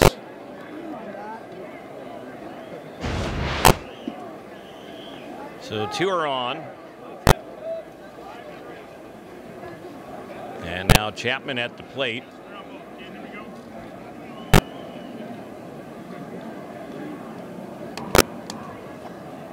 First 2 batters reaching base safely. Angels leading by a run 3-2 here in this bottom of the 5th inning, and the pitch a ball to count 1-0.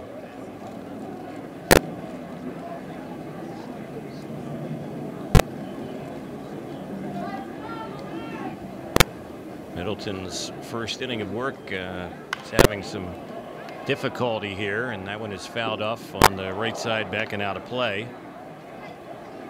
Keenan, a converted starting pitcher, first 30 appearances as a professional in 2014 and 2015, all as a starter.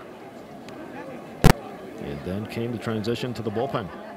Since 2016, that's all he's done. He's set, checks the runner at second, misses with that slider. 2-1.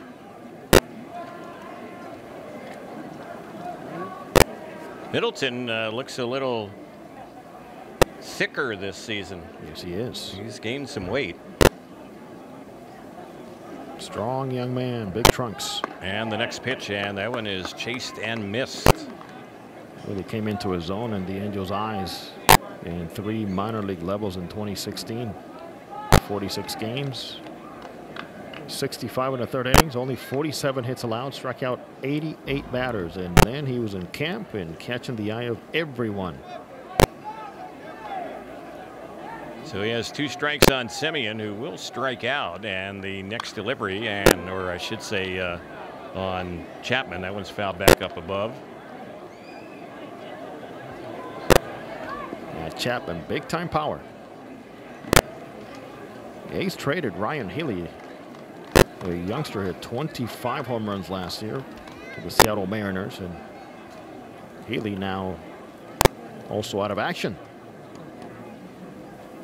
with an injury.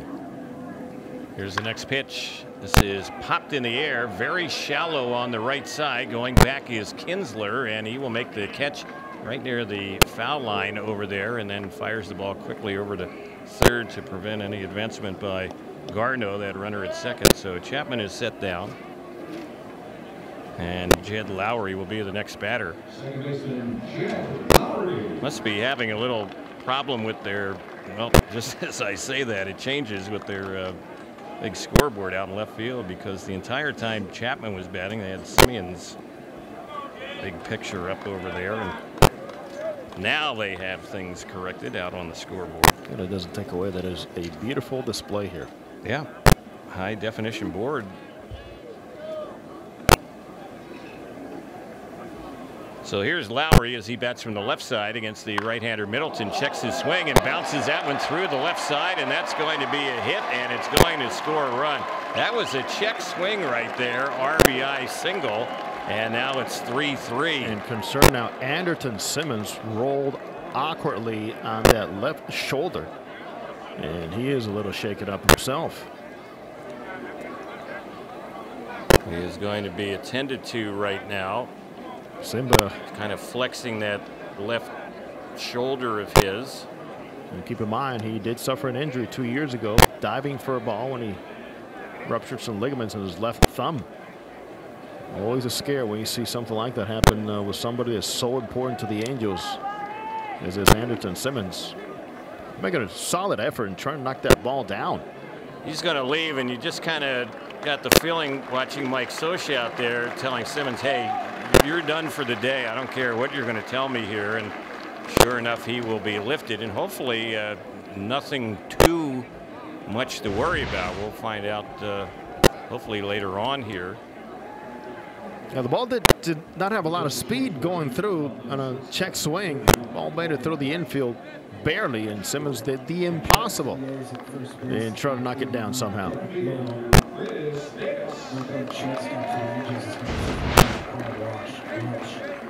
So they have 2 on. They've scored a run.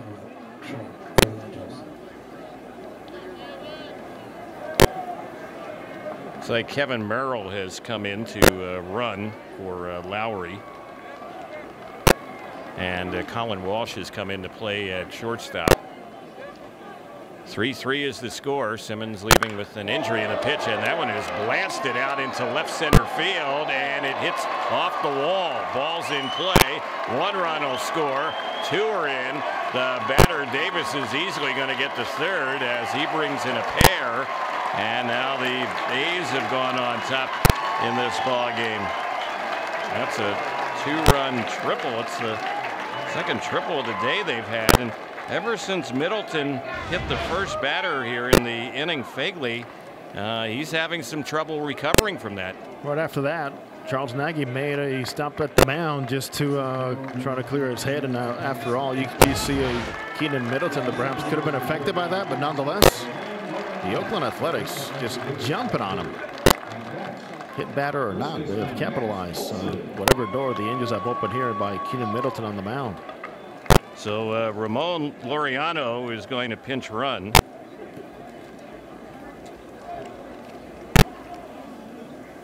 And the A's up 5-3. Here's the pitch, and this one is lifted out near Trout out there near the rim of the track. He's going to catch it, and the pinch runner is easily going to tag on the sacrifice fly off the bat of Matt Olson. It's now 6-3 in favor of the Oakland A's. Matt Olson wasting no time and getting a fastball again and keeping those hands inside that baseball. Get some elevation, distance, no problem. In great situational hitting here by the A's throughout this inning. So the Angels had a 3-0 lead in this ball game, but Oakland has scored 6 unanswered runs. They have doubled up the Angels right now, 6-3, a 4-run inning. Here's Smolinski at the plate, and that one is in there for a strike.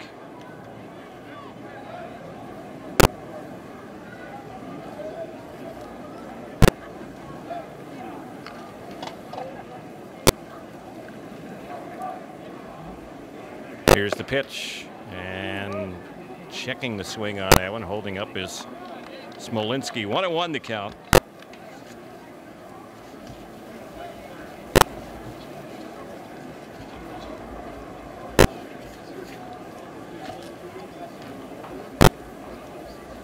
Middleton ready.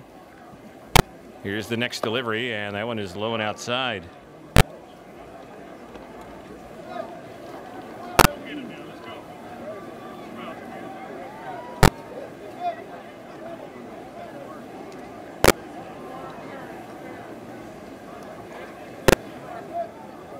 Infield is backed up, and the next pitch, and that one is right in there for a called strike.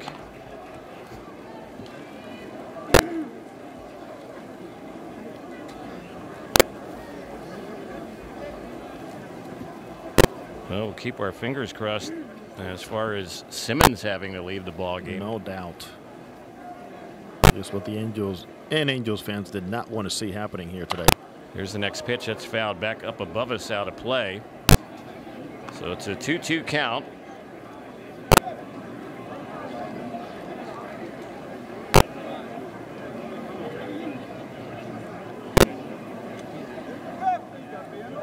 '18 pitch inning here for Middleton. And it all started off with him hitting the first batter that he faced here in this bottom of the 5th. And things have kind of spiraled against him in this inning. 4-run inning for Oakland. And here comes pitch number 20 in the inning here for Middleton. It's a full count on Smolinski.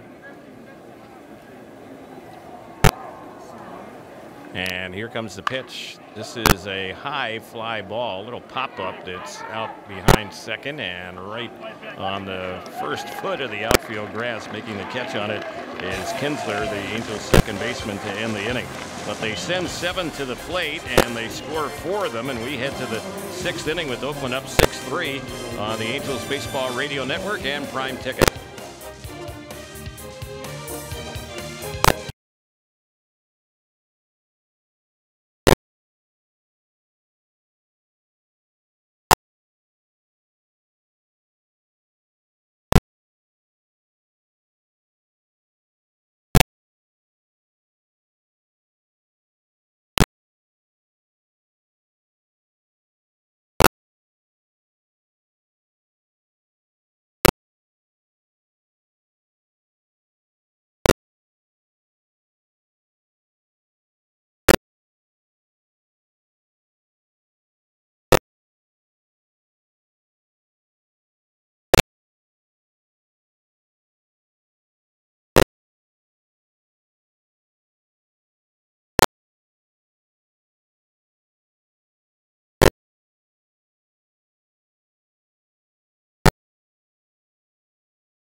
Bobby Wall continues pitching here for the Oakland A's. They have made a number of other moves. We'll get to those in just a moment. The batter for the Angels is Justin Upton, and the first pitch, a ball.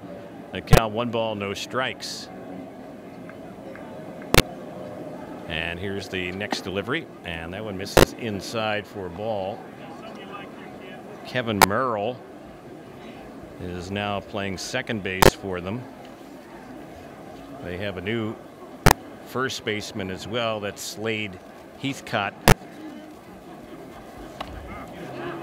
There's a check swing. Did he go around on it? Yes, he did. Upton. It's 2 balls, 1 strike. They also have a new shortstop, and that is Jorge Mateo.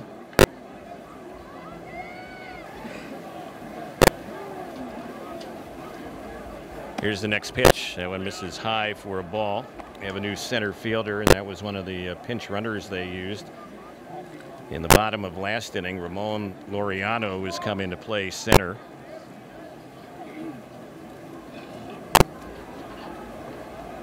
And they have a new left fielder in the ball game as well. And there's a pitch that misses on a 3-1, and that's going to be ball 4. And Upton has a leadoff walk. So the Angels need base runners, down 6-3 right now. This is Jemai Jones, pitch running for Upton at first base. Looks like Jemai Jones is going to pinch run for Upton. His day is done. He was officially 1 for 2 today with a run batted in. Look for Jones to stay in the game, probably play left field for the Angels. He was a little shaken up last game we saw him hitting the wall. Got taken out of a game, but told me yesterday I'll be back in there tomorrow, no problem.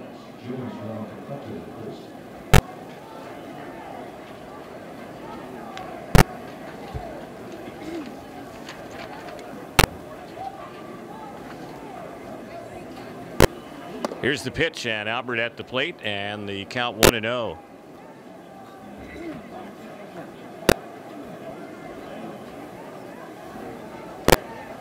We're going to have a little word right now with Bobby Wall, the pitcher, as heading out there is the pitching coach, Scott Emerson.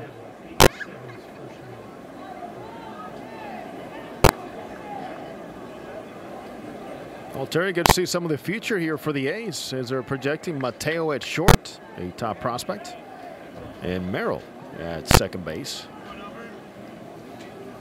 Get that new blood for Bob Melvin.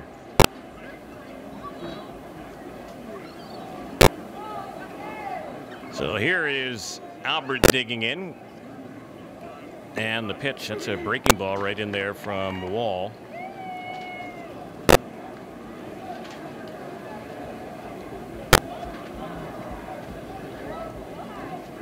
One ball, 1 strike to count. New left fielder for Oakland is B.J. Boyd. There's a toss over to first base, and back to the bag goes Jam Jones.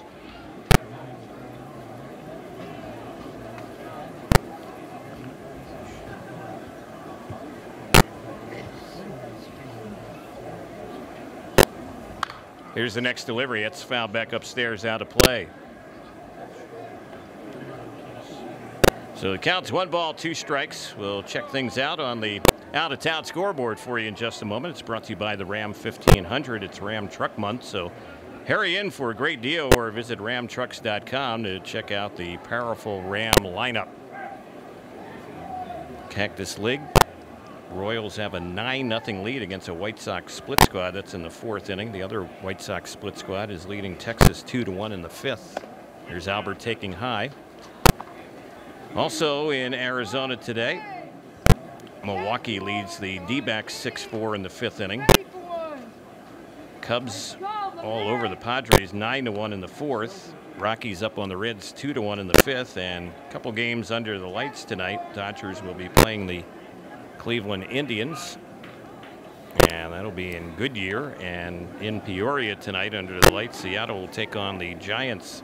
Toss to first, Jam Jones back.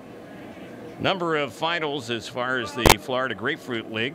Toronto beat Baltimore 9-3. Tampa Bay and the Red Sox played to a 6-6 tie. Phillies beat the Yankees 7-6. Here's the pitch. Albert lifts one high in the air into left center field. Laureano, the center fielder, is tracking that one. He'll make the grab out there in left center. So Albert is retired. Cole Calhoun will be the next batter, and the rest of the scoreboard from Florida today. Grapefruit League. Astros beat the Braves 6-4. Nationals beat the Mets 8-5. Pirates 8-3 winners against the Tigers, and the Cardinals a run better than Miami today. Cards beat the Marlins 5-4. Sounds like they play almost every single day. Marlins and Cardinals. Yep. Sharing that stadium. They're like partners as far as the Grapefruit League is concerned. Here's Cole Calhoun batting. He's hit the ball in the air twice today, a sac fly and a fly out. First pitch a ball and then a snap throw by Garneau, the new catcher, up the first base side. Cole Calhoun looking at that shift and actually took his bat off of his shoulders, intending to bunt. Yes, Eric Hensky, his hitting coach, told us yesterday, you know what? Get on top of the plate if they're shifting on you, or drop a bunt according to the situation. Three infielders on that right side. There goes Jones. The pitch is strike. Throw down to second, and they're waiting with the tag, and applying it is Mateo, and gunned down is Jam Jones. That was a strong throw by Garneau.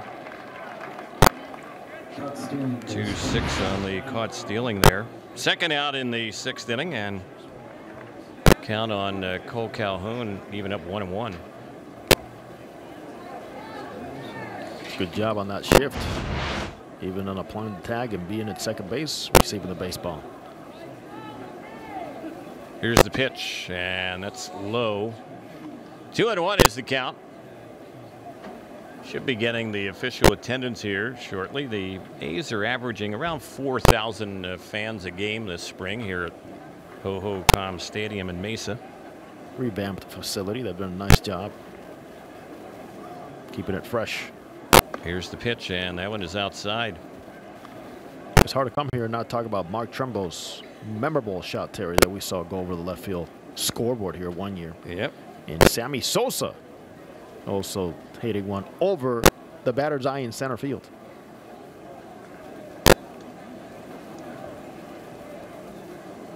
Counts 3-1 here on Cole. And he drills the ball deep into center field. Going back is Laureano. That ball is going to smack off the wall. Laureano has to pick the ball up on the warning track. Cole Calhoun is headed for third, and he will get there diving in safely with a 2-out triple.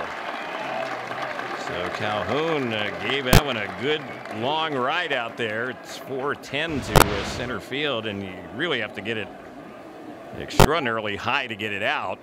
And he will have a ringing triple there, and they're going to lift him for a pinch runner. A Rojo flying low. He made up his mind. He saw that ball hit the base of that wall near the 411. Put his head down around second base, tipping that shoulder and making his way easily into third base with a dive. Good finish to the day for Cole. Well, he came into the day hitting .500 this spring, and he went 1 for 2 today, so the average stays right there. Yeah, Terry continues to use a big part of the field. Opposite field, center field.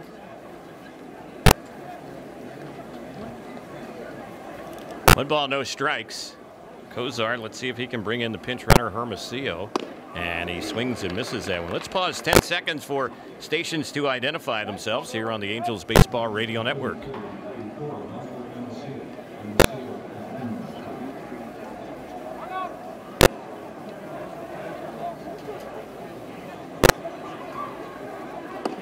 One delivery, and that's taken for a strike. Caught the outside corner.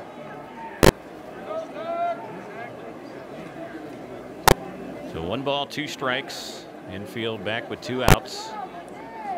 Angels down here in Mesa 6-3 after getting off to a 3-0 lead, and the pitch that's fouled back behind the plate. The catcher Garneau got a late start, goes back, and just got over the screen there.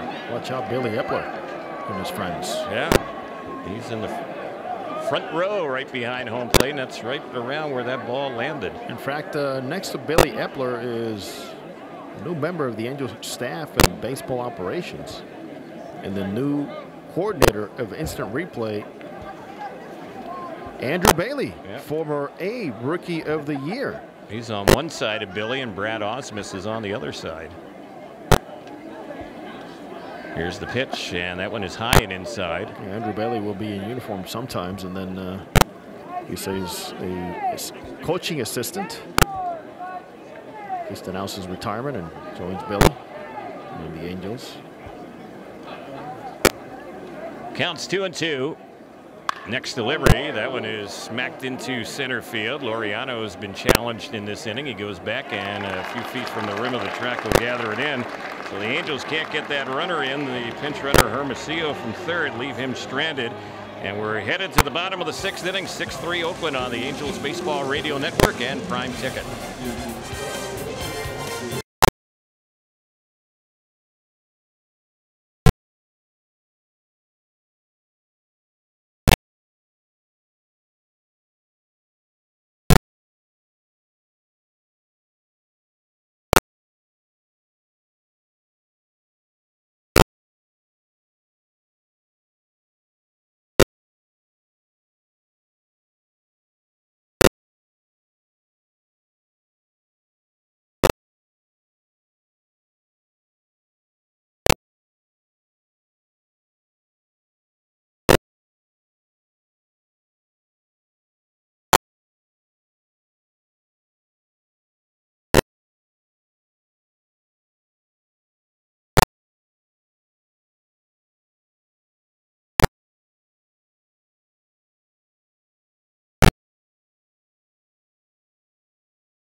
For the Angels, the new pitcher is Jose Alvarez.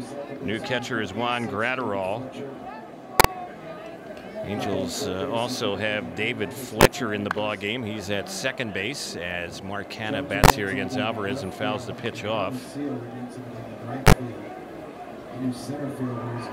And the Angels also have a whole new look as far as the outfield is concerned. Jam Jones stays in the ball game. He's in left.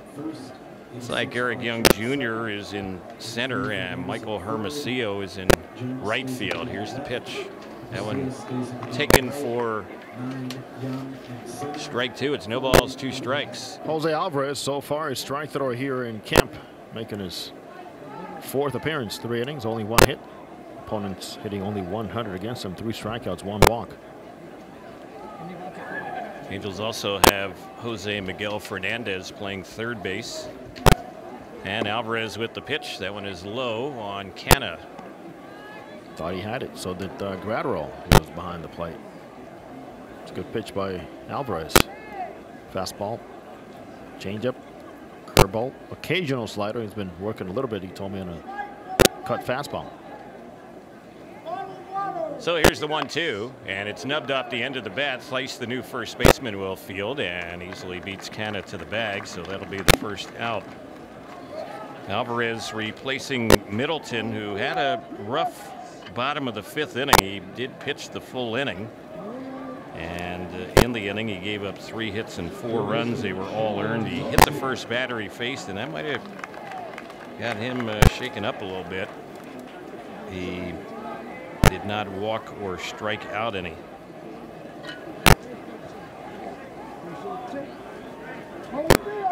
So this is Noisy batting, and the first pitch on him, a ball to count. 1 ball, no strikes.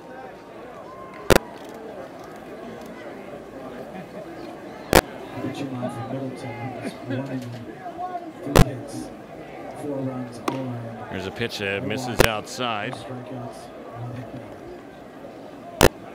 2 balls, no strikes.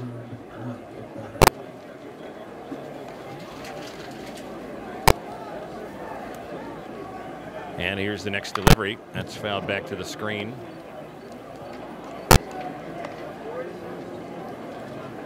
The screen behind home plate, it's a good one because you can hardly tell it's there. It's almost see-through. Almost transparent. Yeah, you're right. Yep. Gives us a very clear view. Yep. And here's the pitch on its way.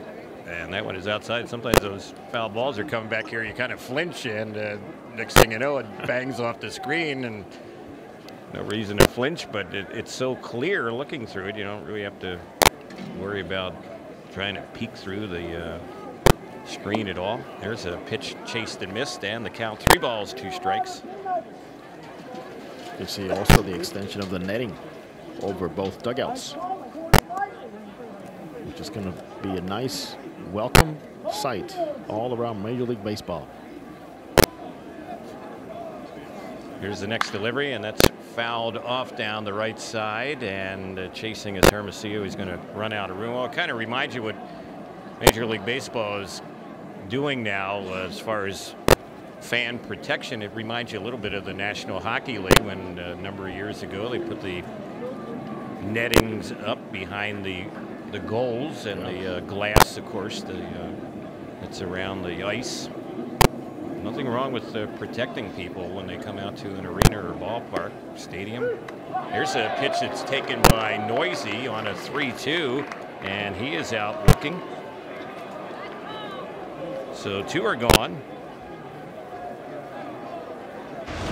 Jose Alvarez on the left side doing a fine job and pretty much picking up where he left off last season after a couple of demotions in AAA. From the other side too, another lefty throwing the ball well is John Lamb, who's really opened up some eyes and has bounced back some off the field issues and really capitalized on the opportunity the Angels are giving him. Faced the Dodgers yesterday, had a little bit of trouble in that game, but the first 2 times out, very good, and he did pick up some strikeouts yesterday. Additionally, Ian Kroll, who's got experience also. Angels happy on the way he's thrown the baseball. This is Garneau batting, first time up, and he checks his swing, pops that one foul, but it's going to be out of the reach of the first baseman, Thaiss. So the count jumps to no balls, 2 strikes.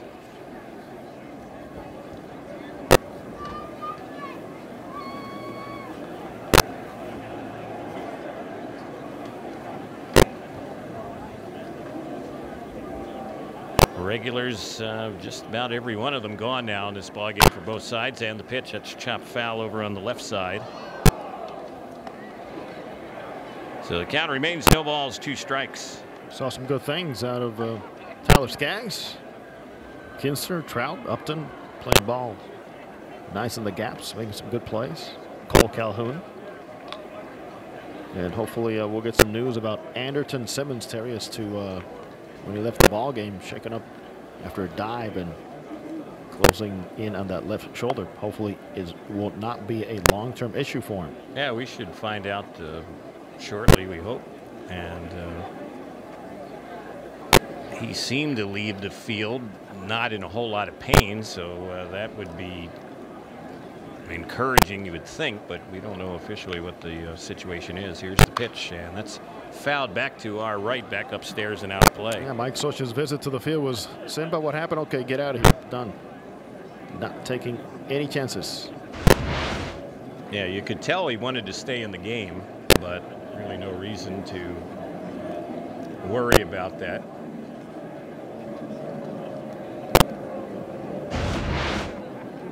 One ball, two strikes on Garneau, and here's the next one from Alvarez, and that missed low and inside. We're in the bottom of the 6th inning here in Mesa. The Angels had jumped up on the Oakland A's 3-0 going to the bottom of the 3rd, and that's when the A's started them out their comeback, and now they lead by 3. Had a big 4-run inning last inning. Counts even, and the 2-2.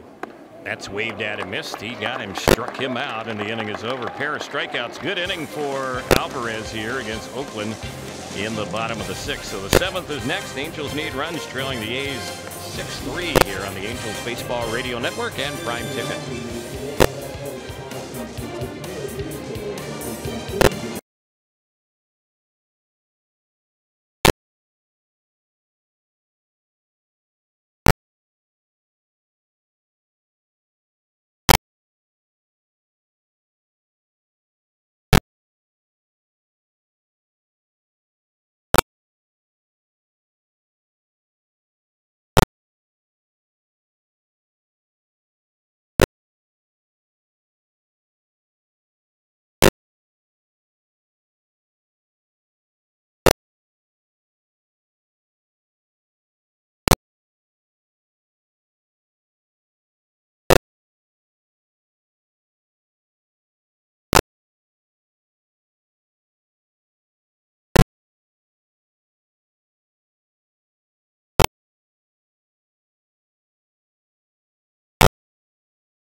Is the new pitcher, and he will be their 4th of the day. They also have Will Toffee at 3rd base, and they have Tyler Ramirez in right field. And the Angels get set to start things off here. David Fletcher is the batter, and the pitch on him, that's going to drop into right center field. A little flare over the head of the second baseman, Kevin Merrill, and there is Fletcher getting it going his first time up. He was hitting out of Valbuena's spot. Came into the game hitting .409 with an on-base percentage of .480. He is now 10 for 23. And some good speed at first base. He's got 2 stolen bases so far here in the spring. So the batter now is Colin Walsh, and here's the pitch, and that's fouled back to the screen right behind home plate. Fans, don't forget, get your red on. Support the Angels every home game this year with the 2018 Angels season seats. For info, call 888-796-HALO or visit angels.com/season seats. Next pitch on Walsh, who's batting for the first time. That's a low. Fletcher thought about maybe advancing up to second, but the ball never really got away from Garneau, the catcher. 1 ball, 1 strike to count. Colin Walsh leads the Angels with 3 home runs and leads the Angels with 8 RBI. The first home run came here, batting from the right side to deep center field back on February 23rd.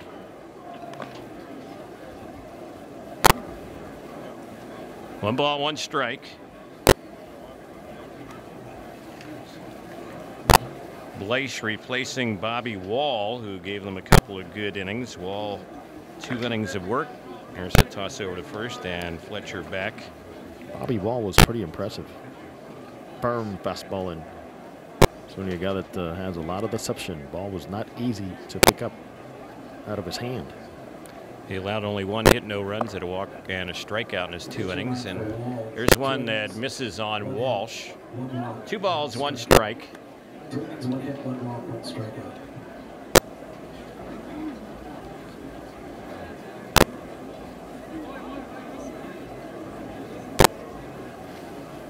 Jeremy Bleich ready, the lefty's pitch, and that's fouled back to the screen.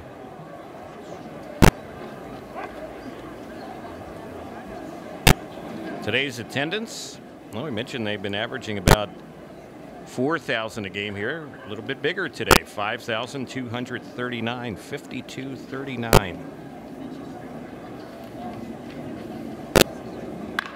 Here's the next delivery. This might be a double play ball. It's hit the short, second for 1, relay to first. It is a double play ball. Taylor made right at Mateo, the shortstop. Little feature work there for the A's. Mateo and Merrill up the middle. Nicely done. Smooth. So batting for the first time today is Eric Young Jr. He's hitting out of Maldonado's number 9 spot. Martin was 0 for 2 today.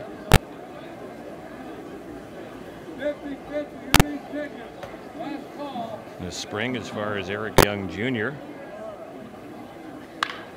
He lines that one in the gap, and he's going to get a hit on it. It'll make the turn at first base. He's going to go for 2. He better hurry, and he will get there as the throw is a little bit offline and off the bag at second. That is a 2-out double for Eric Young Jr., a hustle double for him. Got away from the fly balls and the loopy swing, and just from both sides of the plate, just repeating that short stroke right to the baseball. And anything hit in the gap by E.Y. Jr., you know he's going to try for and most likely make it into the extra base. 3rd double for him this spring. 5 hits, 22 times up. Here's Thaiss for his first at bat. He's hitting out of the leadoff spot, Kinsler's spot, and he fouls the first pitch back behind the plate. Ian Kinsler ended up going 1 for 2 today. Double, walked, scored a couple runs and a fly out.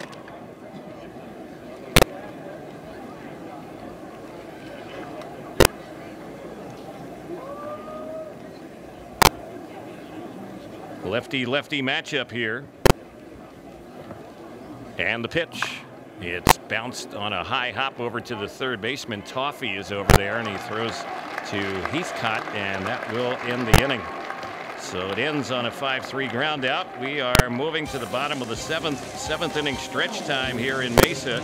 And right now, Oakland on top, 6-3 on the Angels Baseball Radio Network and Prime Ticket.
the Angels and become pitcher number 5 of the day. He replaces Jose Alvarez, who had a clean bottom of the 6th inning. Got a ground out and a couple strikeouts. So here we go to the bottom of the 7th, 6-3 Oakland.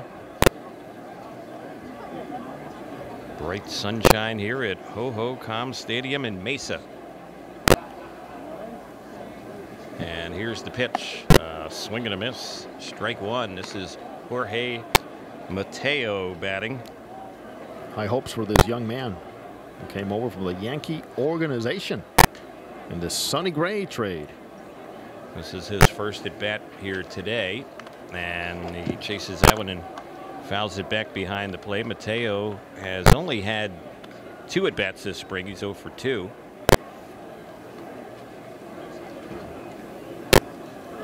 Right now, he's rated as one of the very best prospects in the A's system. He can play shortstop. He's also played some center field before. Here's the pitch. There he grounds one by the mound, out near short. Diving stop by Walsh, but by the time he gets up, he has no chance to get Mateo, who can run, so that'll be an infield hit.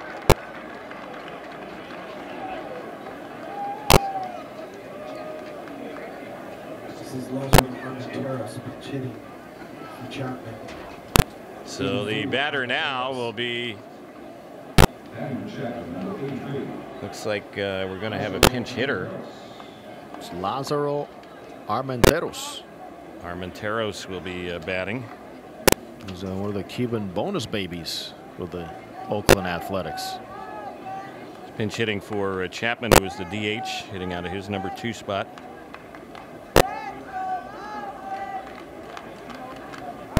Chapman went 0 for 3, and there's a toss over to first, and Mateo is back.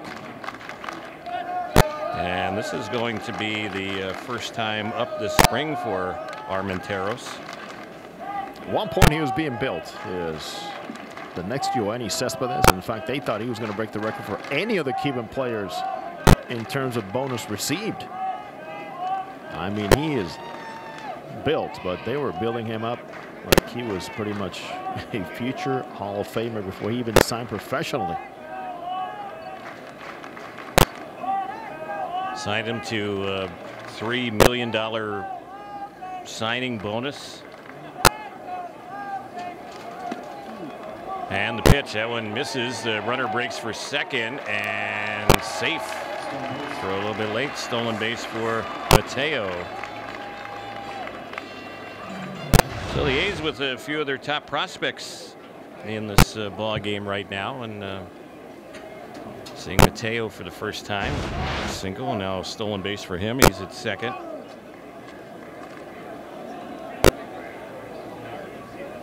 Terry, they call him Lazarito. Here's the pitch, and that went on Armenteros. That's how well known he was in Cuba as a young player.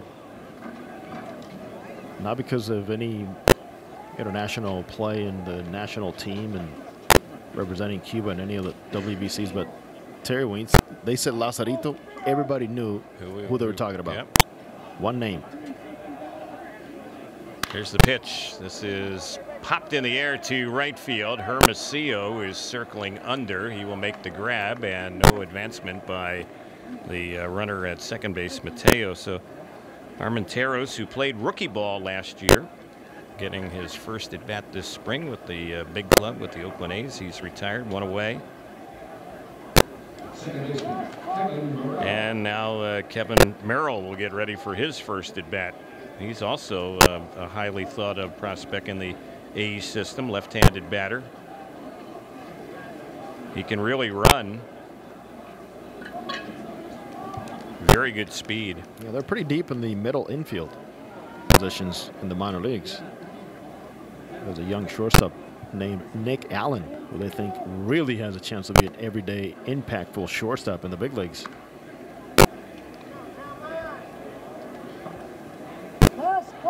So the first pitch is a ball. It's 1 ball, no strikes on Merrill.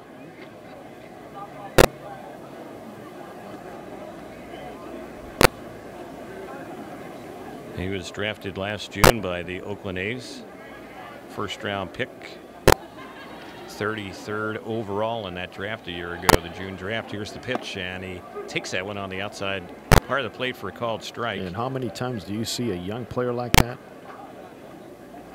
without batting gloves, Terry? Yep. Huh? No gloves on either hand. He's had 7 at-bats for them this spring with 3 hits. One of the hits a homer. Got a little Mark Grace in him with that stance and a little choke up by that bat. Ramirez ready. Mateo's on the move. Pitch a strike. Throw down to third. And safe is the call over there. Boy, Mateo wants people to know who he's all about. Huh? He's stolen a couple bases here in the inning. It's like Lazarito. How about Jorge? Jorgito flying low. Well, last season in Double-A, Mateo 52 stolen bases. And known for his outstanding speed. It's been on display here in this inning. Not to be confused with our Jorge.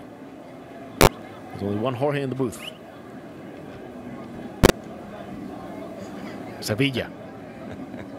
Here's the pitch. That's grounded through the left side, so that's going to be an RBI base hit. Driving in Mateo is Merrill, and the Oakland lead increases. It's now 7-3. So that run certainly set up by Mateo, who singled to start the inning off, stole second, stole third, and then scores on the bouncer through the left side. That was a little Mark Grace approach there, going the other way. Simple swing.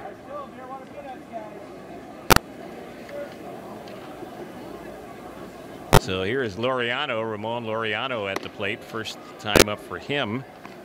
And the first pitch, that one is taken for a ball. 1 ball, no strikes. Noe Ramirez, if anything, we'd like to forget about Mateo. He's the one who made it all happen here. He had not allowed a run coming into today. There goes the runner at first, and the throw to second. It's going to be late. So these young Oakland players who have come in, they are showing some of their tools here in this inning. You know, Bob Melvin is a manager, giving the youngsters the freedom to pick a spot, knowing, of course, all the information nowadays on times and who's behind the plate, and the 1-3, 1-5 times if Ramirez is tipping something, they're really taking advantage of it. Counts 1 ball, 1 strike on Laureano. Here's Ramirez's pitch, and that's a breaking ball that missed outside. Laureano, who's batting, led all of minor league baseball in 2016 in on-base percentage. Highest on-base percentage of any player in the minors a couple seasons ago. But then struggled last year. Hit just .227 last year in Double-A, so he's trying to get his game back on track. Yeah, it makes you think, so what happened? The zone all of a sudden started getting too big, or did he start giving the opposing pitchers way too much credit? Of course, the challenge is, as you move up, you're going to see better strikes, but certainly something perhaps happened in his approach to take such a dip. Here's the next pitch, and that one is fastball high, so he's worked the count full. Laureano is batting. Good spring for the A's. They've looked at him a little bit this spring, young player. 6 hits, 18 times up. And his on-base percentage this spring for Oakland is right at .400.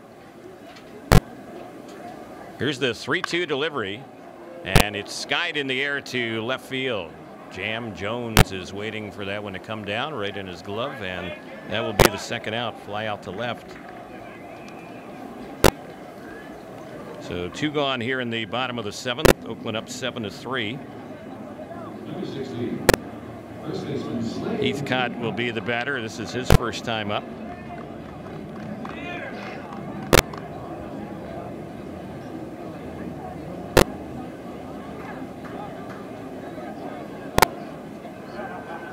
Slade Heathcott, he's a left-handed batter.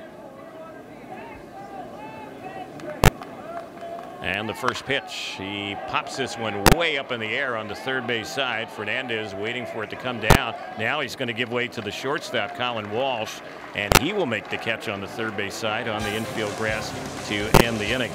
The A's get another run, and they've scored now in 4 of the last 5 innings. They had a couple of hits, and they leave a runner on base. The Angels need runs. 8th inning is next. Right now, 7-3 Oakland on the Angels Baseball Radio Network and Prime Ticket.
Games for them. Had a 1-3 record with a 4.38 ERA in their bullpen. Big guy, has a good arm. Seen his fastball top out around 95 in the past.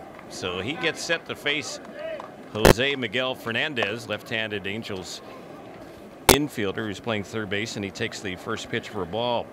Fernandez is hitting out a Trout spot. Like Trout today was 0 for 2 with a walk, and he scored a run. And the pitch, that's ripped on the right side off the glove of the first baseman Heathcott, and it'll bounce out to Ramirez in right field, and Fernandez is on with a sharply hit leadoff single. There's no doubt he can hit. It's good to see, and he's trying. Very grateful the Angels, knowing that perhaps his best position is second base, but really had giving him a lot of innings at third base just to expand on his versatility and his value. So Fernandez getting that hit, his 6th this spring, and he's hitting just a little over 300 now. And started spring 0 for 10. Here's Jahmai Jones batting and taking that pitch for strike 1.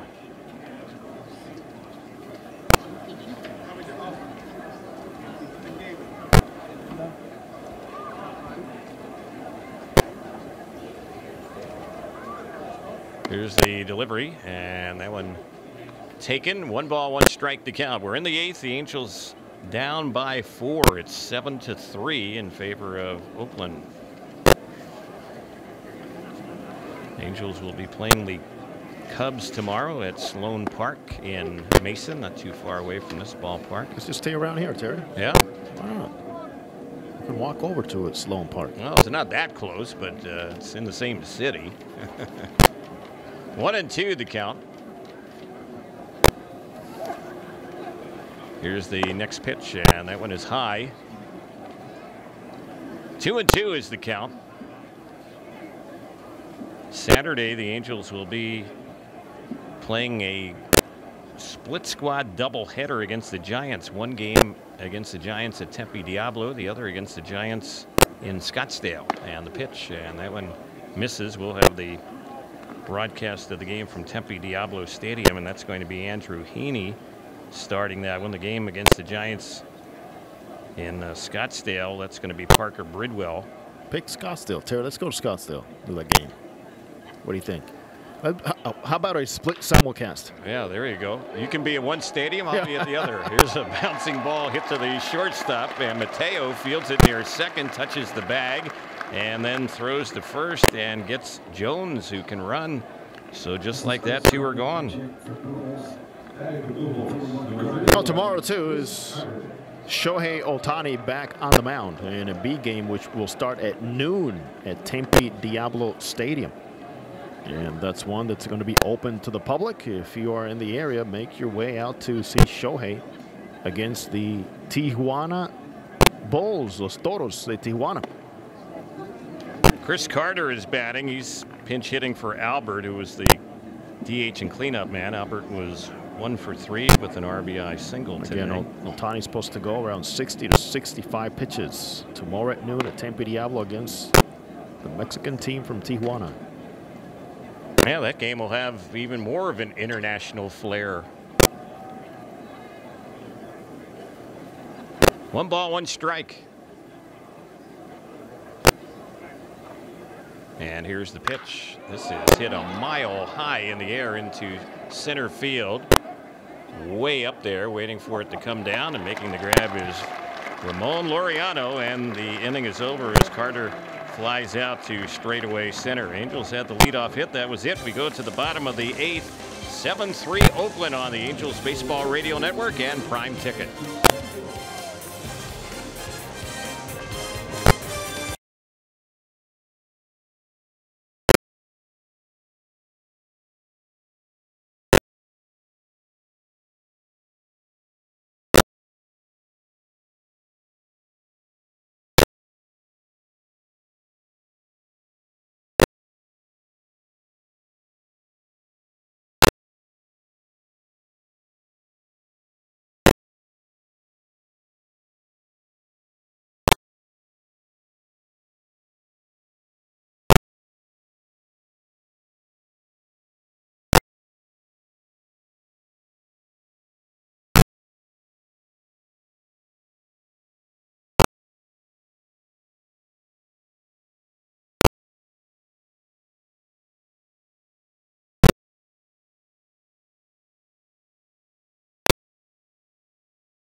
Bring in their 6th pitcher of the day, Felix Pena, who's bidding for a spot in the Angel bullpen, will take over. So he replaces Noe Ramirez, who worked the bottom of the 7th. Ramirez gave up 2 hits and allowed a run. Didn't Walker strike out anybody, and now it's Pena's turn to work in this game for the Angels. He's done a good job. 4 scoreless innings so far this spring. He has a save, and he gets ready to go here.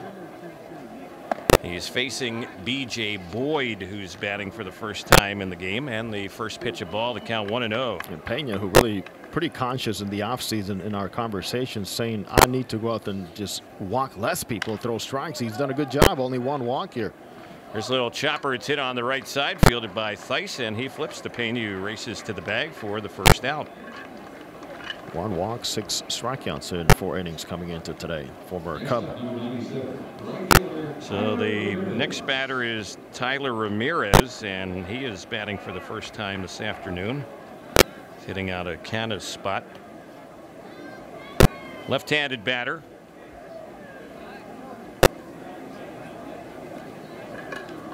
Pena, who's on the hill for the Angels, he has a good arm and spent time with the Cubs. He was kind of on their shuttle last year between AAA and the big leagues, and the first pitch that's in there for a strike. The bottom of the 8th. It's being brought to you by our friends at Rotolo Chevrolet in Fontana, the #1 Chevrolet dealer in California. Rotolo is pursuing excellence every day. You can visit them at rotolo.com. And the next pitch taken low and away. It's 1 ball, 1 strike. Pena, better command, better mechanics, working perhaps a little bit faster, and a much tighter breaking ball. That is what he's trying to perfect a little bit more. There's a pitch a little bit low. So it's 2 balls and 1 strike.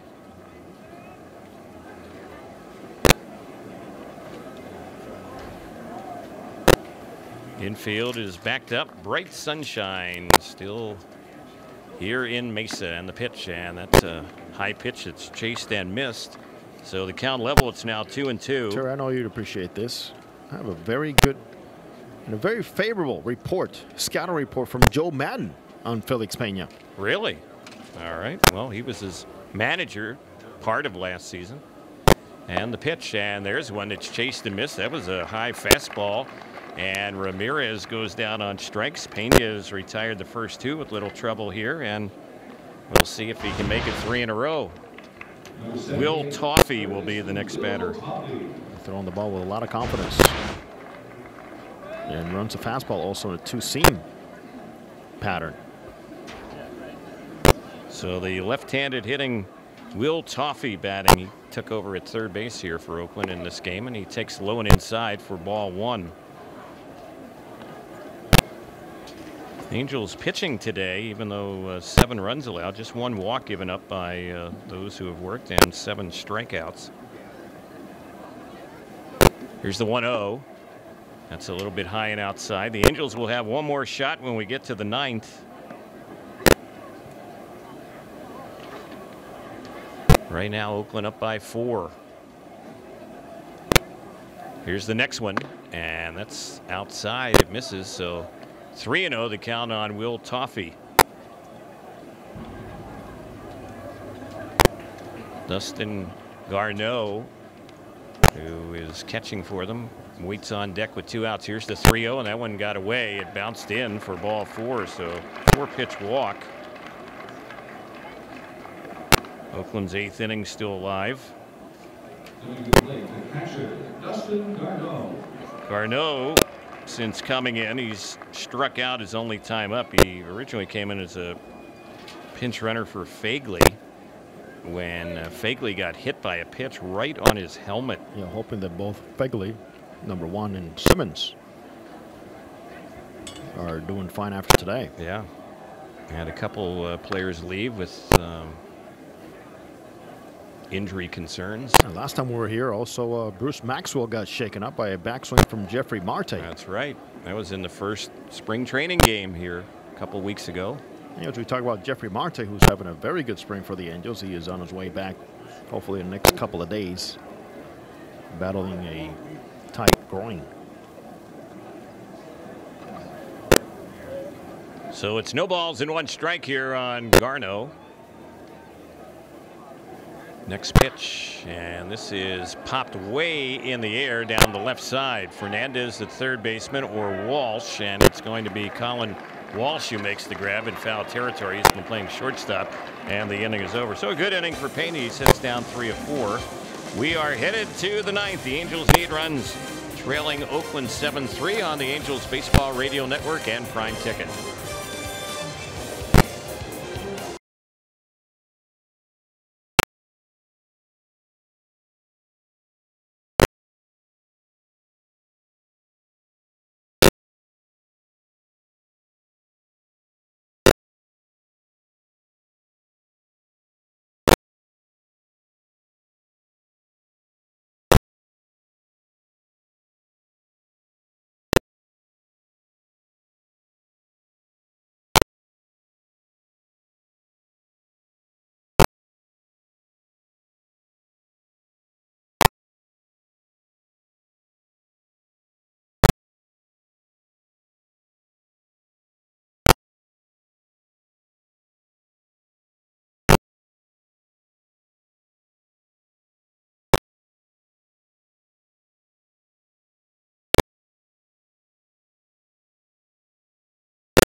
as they will get set to use their sixth pitcher of the day. And coming into the ball game is Nolan Blackwood.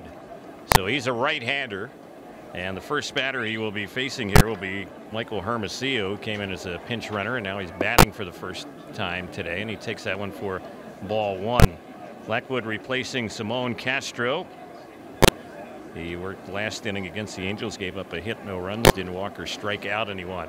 Blackwood's next delivery, it's chopped foul by Hermosillo on the left side. Blackwood has appeared in 3 games this spring, and he's allowed 1 hit and no earned runs, so a 0 ERA, couple walks, and 3 strikeouts.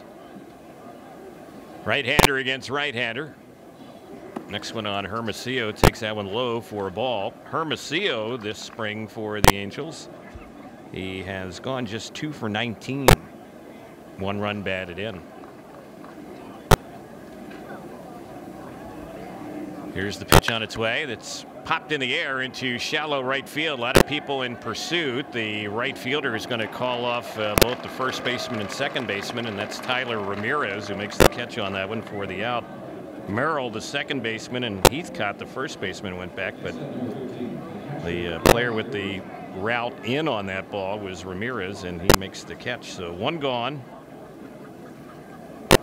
Gratterall will be the batter. This is his first time up today.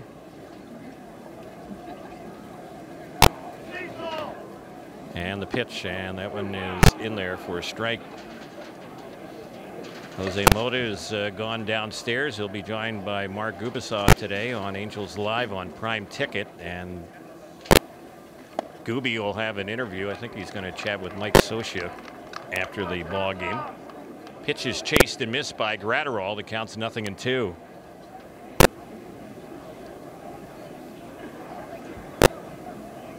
Here's the next delivery, and there's a shot into left center field. It's going to fall in for Gratterall. He is on with a 1-out single here in the 9th. So Gratterall, who now gets his 3rd hit this spring, he's 3 for 9, is a 1-out base runner. David Fletcher is 1 for 1 today, will be batting as the Angels try and get some things on the scoreboard here in the 9th. 7 runs, 10 hits for the A's. The Angels have had 3 runs on 8 hits.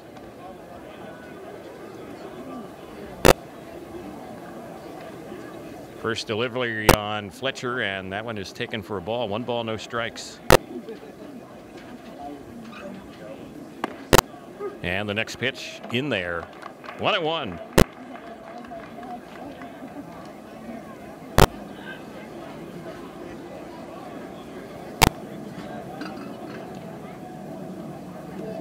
Here's the next pitch, and it's chopped foul right near the end of the Angels dugout on the third base side. 1-2 the count on David Fletcher, SoCal native who's had a nice spring here for the Angels.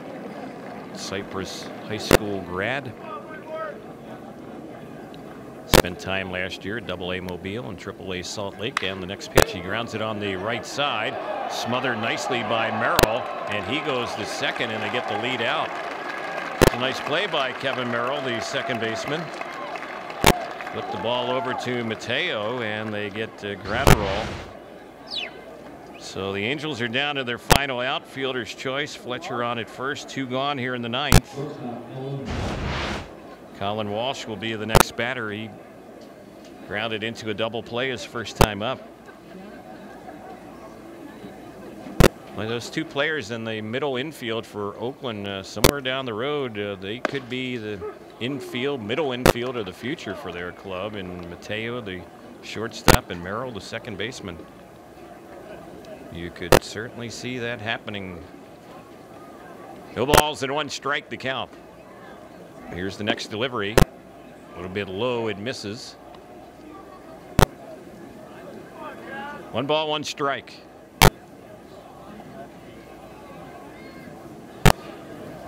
Walsh has had a good spring for the Angels. First year in the Angels organization, a much traveled player who's spent a lot of time in the minors, and he bounces this one softly to second, and hesitating a little bit over there was second baseman Merrill. He finally got it over to first in time to nip Walsh, and the ball game is over. Well, you kind of wondered if Merrill was ever going to be able to release that ball. He did, and he just nips Walsh, and the game ends on a 4-3 ground out. So the Angels drop it here today to the Oakland A's by the final of 7-3, and it was a ball game at least through the first 3 innings. The Angels were in pretty good shape, but the A's ended up scoring the final 7 runs in this ball game after the Angels had built a 3-0 lead going to the bottom of the 3rd. So the Angels fall today here against one of their division foes. Angels this spring now 6-8, and as far as Oakland, their record is now 6-5-2. Angels dropping this one, and we'll continue a little road trip here in Cactus Lake play, as the Halos will be in action tomorrow here in the city of Mesa, taking on the Chicago Cubs at Sloan Park. Let's take it down by the Angels dugout third base side. Mark Ubisaw is standing by with Angels manager Mike Scioscia. Thanks, Terry. Before we get to Tyler Skaggs and Ian Kinsler, what's the update on Andrelton Simmons? Right now, Gooby, he was a little sore. He felt okay. Thought he could keep going playing. We're going to evaluate it tonight. He'll have a test done, but first indication in the evaluation was, everything looks like it's just a little bit of a strain, and we'll take it one step at a time, and hopefully we'll see Simba out there in a day or two. Yeah, with spring training, you're always going to be cautionary as far as that. Yeah, you have to be, but Simba plays hard, and when he goes down, and he feels something, you're always concerned. So hopefully this is just a little bump in the road right now, and he'll get back out there shortly. Tyler Skaggs threw some changeups, some good ones today. What did you feel about his performance today on the mound? I thought all his stuff worked. I thought he put pitches together better. He's certainly elevated, but he also painted away at times. Came inside well. Had a good curveball. So it's definitely a step forward for Tyler. This is what we're looking for, and maybe he can take another step forward next outing. He'll gain some confidence as we get later in the spring. One last one. You managed against this guy for a lot of years, but Ian Kinsler, what he's done when he's able to go to third on that ground ball to third base, the way he's playing defense and running the bases and playing some good at bats too. He's happy to be here because his style game fits right in with what we need to do. He's great at creating on bases, and you see a ground ball to third, and he gets on third base to get himself in scoring position with 1 out, or at third base with 1 out, which is huge. And he's a tough out at the plate. He takes his walks, and he'll be important to us not only in the batter's box and setting the table for Mike, but what he does on the defensive end. By the way, fly Eagles fly, so. You know it, Gooby. Thank you. All right, Terry, back to you. I had to get that in there. We started out with the fly Eagles fly. We ended one with you now, Terry. Back to you, man. All right, thanks, Mark Ubisaw. The Philly connection certainly evident right there with Mike Scioscia and Mark Ubisaw. Well, the Angels drop it here today to Oakland 7-3. I want to thank you for joining us here from Ho-Ho-Com Stadium in Mesa. Now, for those of you watching on Prime Ticket, Jose Mota and Mark Ubisaw will have a lot more post-game analysis coming up very shortly on Angels Live. On the radio side, we'll have more post-game coverage for you on our flagship station, Angels Radio AM 830. Again, the final, Oakland over the Angels today here from Mesa 7-3. Thanks for joining us on the Angels Baseball Radio Network and Prime Ticket.